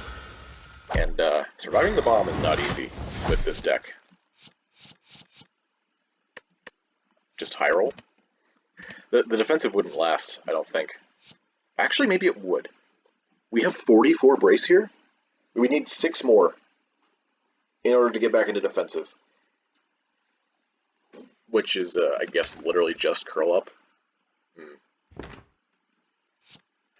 It's too bad I don't have another, liquid memories, or else I could get back immediately. I guess I use this. Yeah, I really don't see a way to get back into defensive in time. Maybe if, Blank Card had played a protocol. Yeah, actually, if it had played any protocol, we would have been fine? Question mark? We would have had defensive mode in time. That's about it, though. Gain some permanent decks, I guess. It's fine. I don't think this is going to do anything for us. Yeah. Alright. Do I want to draw one less next turn, or do I want to keep, like... I think I want to keep all my draw for next turn. Just to be absolutely safe about this. Yeah, so no draw down now. We do Secret Technique. Which I guess we used to play Shield Charger. That seems fine. Just gonna do some damage here. I don't think any of these cards are necessary to play right now. Alright, let's get this in. Alright, I'll take some damage, why not? Actually, if we draw Curl Up now, we go into defensive.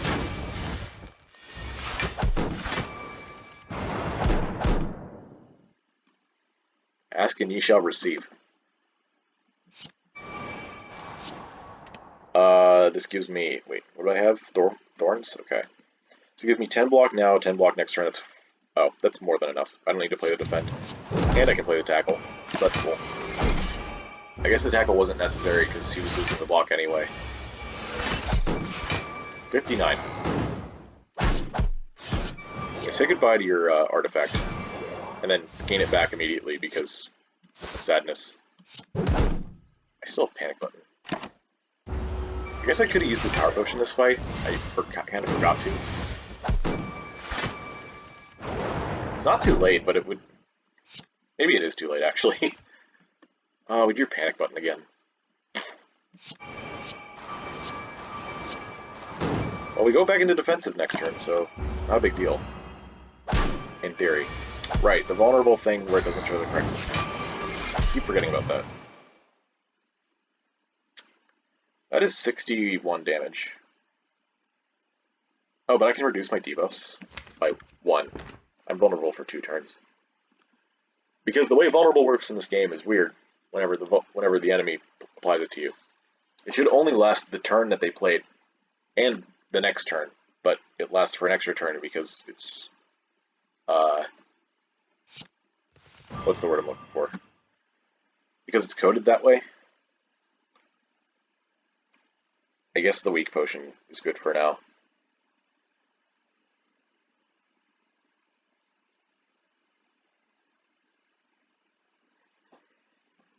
Yeah. Guess I could have used it last turn too. I have pen nib. Definitely want to do this. Nothing else I can do on that front though.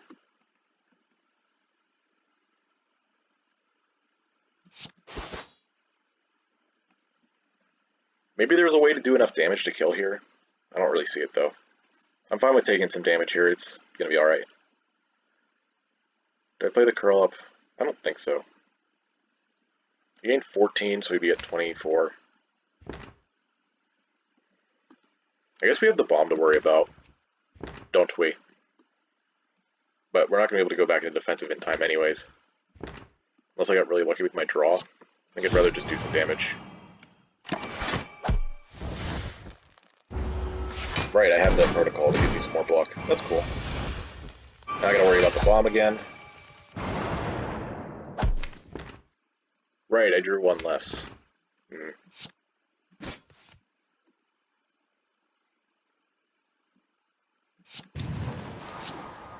That's 40, and 21 is 61. Not enough. Now we're taking a lot of damage. Ow.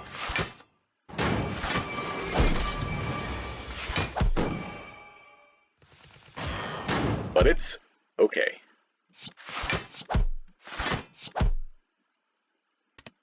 This is exact. Probably just play this. No, it literally doesn't matter.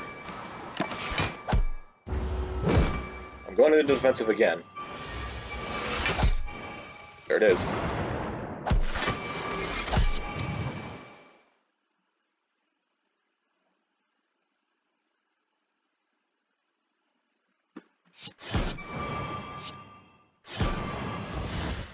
And it looks like Penib's going to be on 6.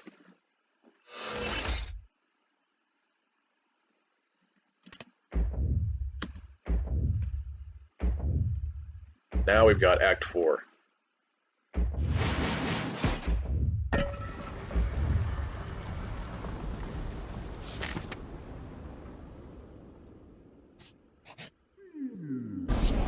Alright, this is where that repulsor bottle is going to come in handy. It's where it's going to clutch for us. Thank you, blank card.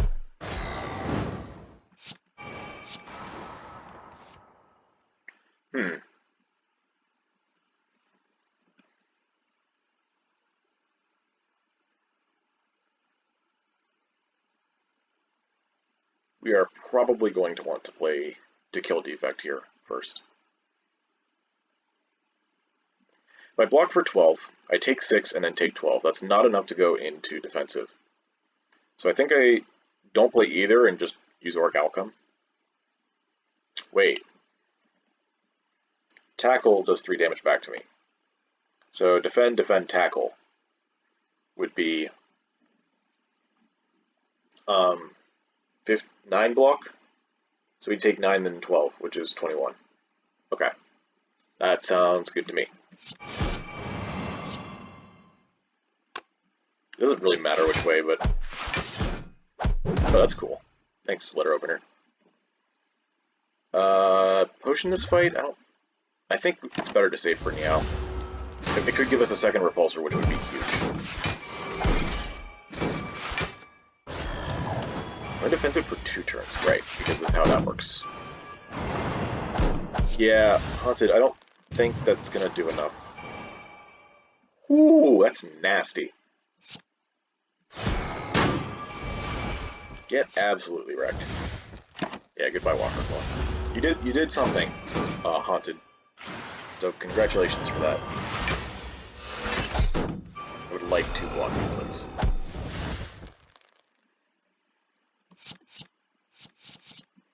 Yeah, that'll do it. This is 7 block.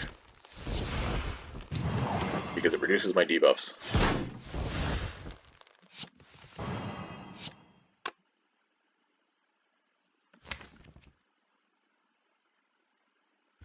Nothing good to draw with Secret Technique. I want to keep those for next turn, I think. Actually, I can just get rid of the... Defend? No, if I miss the panic button, then I'm... Well, actually, Defend is the same as Orichalcum. Yeah, I'll get rid of the Defend. Okay. I do still have... Buffer?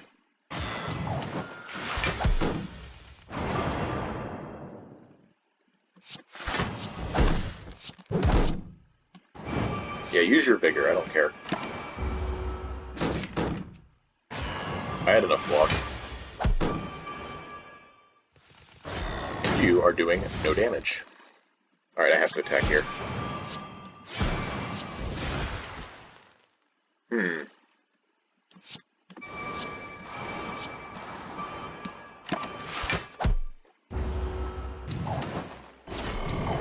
Yeah.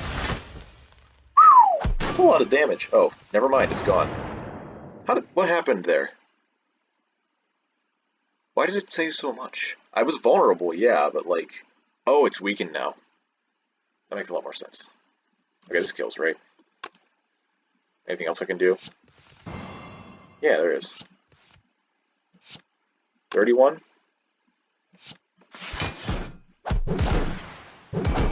Take up Pen Nib a little bit more. Each tick counts. We got a total of 0 common relics from Black Star. Or any of the elites. Guardian roll. That's funny. Stasis Strike? That's even funnier. Stasis Strike. That would have been a very interesting way to start this run if I had gotten an early Stasis Strike with Wanderbots. Ooh. Ooh, that'll be a combo I can maybe look forward to in this series. But then again, I haven't gotten that combo even once, I don't think. Maybe there was one time, but I died early. I don't think Guardian Roll is consistent enough to take here. So I'm gonna just skip. Alright, 197. Ooh, deck is washers.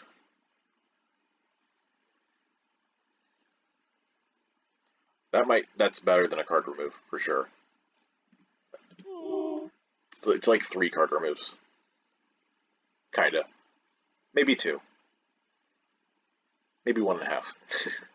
I think it's still worth it, though. The more stuff that we can get into play early, the better off we'll be for the rest of the fight. Now, do we want to do something else here? Still don't want to buy any cards. By the way, I think it's worth pointing out that buying cards is very rare for me. Usually in the top row anyways. Sometimes you'll get a really good card that you can't pass up, but a lot of the times they're just full of commons and uncommons that you can't use, or are too expensive to like take early on for just a small amount of benefit. By early on, I mean like end of Act 1 onwards. So like, you might see me taking an ectoplasm while thinking about that kind of reasoning. We don't need another Tama Beam at this point, which is cool. I'm really just debating over whether to switch out that power potion for something else. I think this defensive potion, the defensive mode potion, is huge. We got to deal with Watcher for the for the Divinity attack, and then we also have Hermit and Defect to worry about. I don't think we need to. I don't think we need to high roll this potion into a repulsor to win. I think it's better to just maybe have 2 of these. Oh, but we don't have Sacred Bark, so it's only 1 turn of defensive. It's something to think about.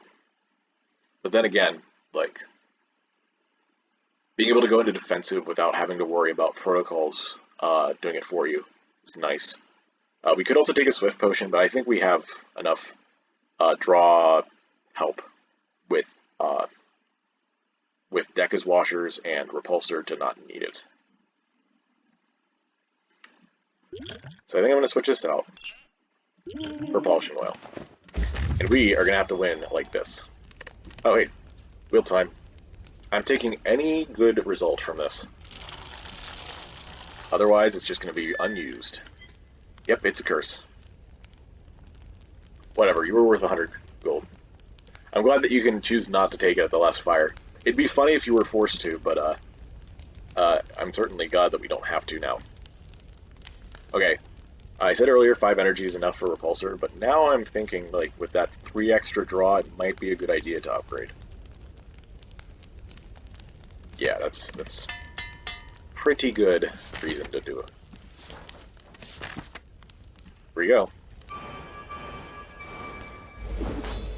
Atoma Beam? Okay, I guess. Ooh, we got Arumba's Pocket Sentry on the right turn. That's huge. I'm gonna play Secret Technique to grab Compile Package. Okay, we keep hitting, like, all 3 of these. We didn't hit the Repulsor package, which I may have taken otherwise. Ancients package. It's kind of cool. Could also do Defect package for stasis things.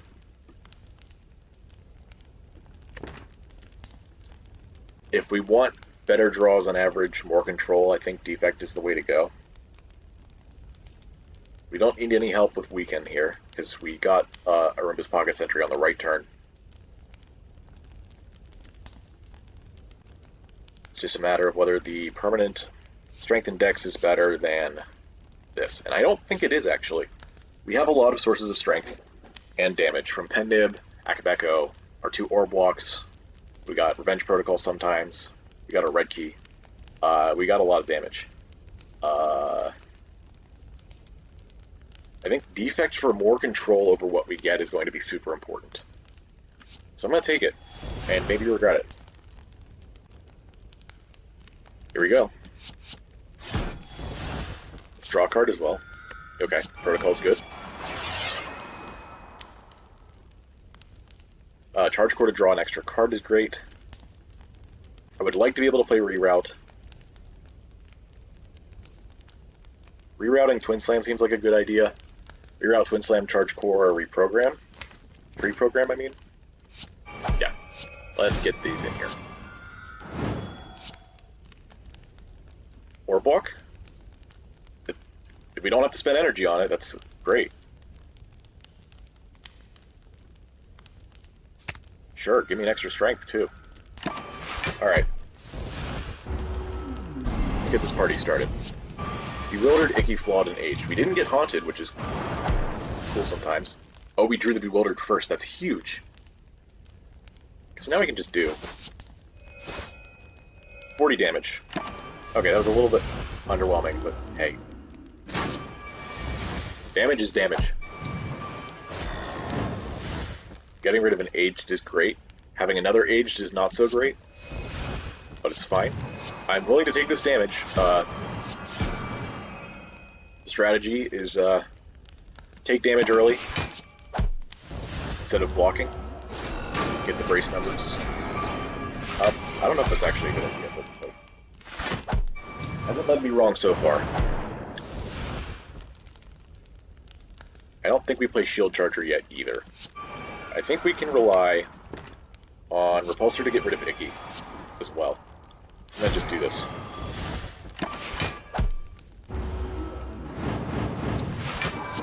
Okay, we got Bewildered and Icky.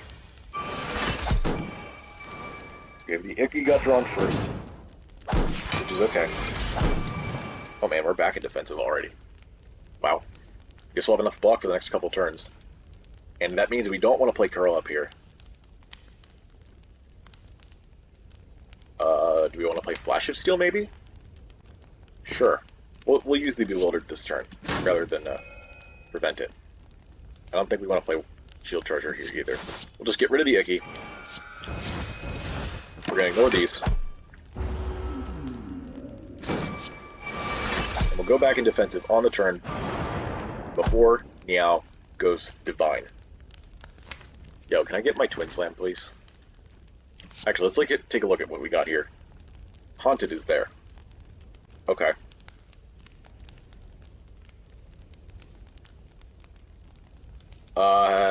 Did Repulsor go off this turn? I don't remember.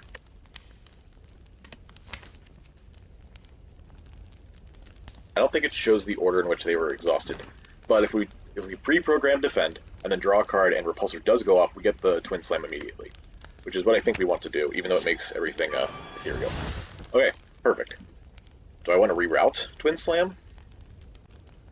That seems fine to me. Getting the vulnerable back is so important. And I can do all this damage. Amazing. Look at the damage. Oh, I'm realizing that we don't go into defensive on the right turn. Maybe I should have played the curled up. So I'll go into defensive next turn.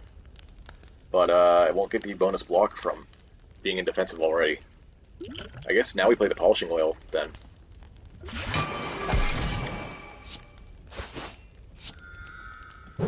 Oh, and the panic button? Yeah. Yeah, that's really good. And I'm gonna use this, maybe? I can use it next turn if I need to. Ooh, the extra block from that too. Yeah, we totally have enough block. 63. Thank you, Arimbus. I guess we didn't need it, huh? Maybe we did? I don't know. Meow does not stand a chance. Bewildered is getting, what do you call it? Repulsed? So this is fine. Just get rid of that, I guess. Get rid of the Icky, too. It kind of matters. We're getting another curse. Yeah, let's just use the curl up to get the Icky out. So how much is the pen nibbed? Walker Claw gonna do? 33 times 4. 132. Is that enough, or do we need to go into defensive for more strength? 132 would be another 4 times 4. 6 times 4? 156. Then we have Flash of Steel Tackle reroute for another 44. I think we have enough damage already. I'm thinking about the damage cap here. I know, we're going to take damage. Actually, no, we're not. I'm playing this. This fight's over.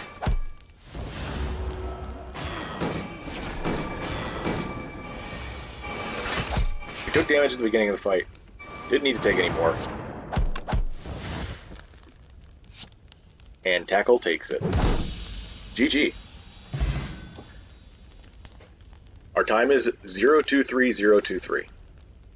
And I'll show off the deck because I'm remembering to this time. 3 defends, Curl Up, Twin Slam with Thorns and Vulnerable. We got 2 Orb Walks, Atomic Beam, Revenge Protocol. I'm not going to list off everything, actually. You can just look.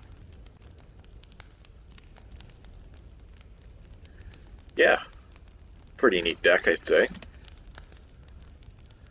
Leaning into Protocols for the first time in this series. Pretty nice way to cap off our 10th win. Or 10th run. We had a loss in run 2. Sorry for the spoilers. In case anyone hasn't watched that yet, I just realized that that may have been a spoiler for you. And let's get back to the post-game recap.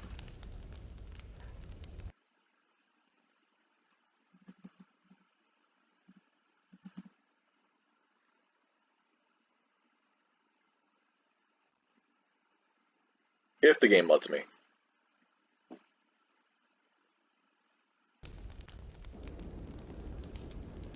Alright.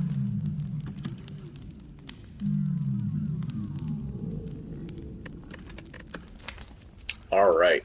So, very cool run. Another 4 energy start. Usually pretty nice.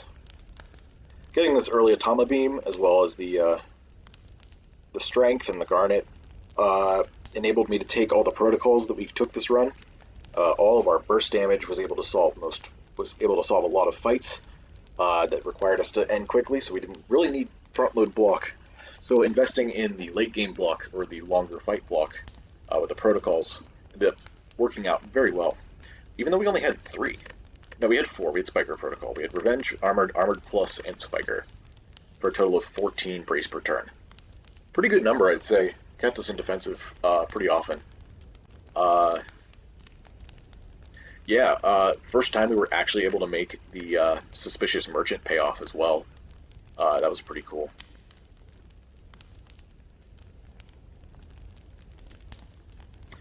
What else is there here? Blank card hit a lot of duds this run, I noticed. I think it hit something useful like maybe twice. Maybe 3 times. But yeah, a lot of this stuff just ended up being very good for us. Buying the panic button early on, this was actually very essential to our deck as well. Like I said, we didn't need a lot of front load, but having a front load like panic button, and then lucking into the secret technique, saved us a lot during this run. Getting a tackle event to remove our strikes was also great too. Those things are a lot of burst damage, 16 damage for 3, for 3 damage on yourself. Compile packages here like normal.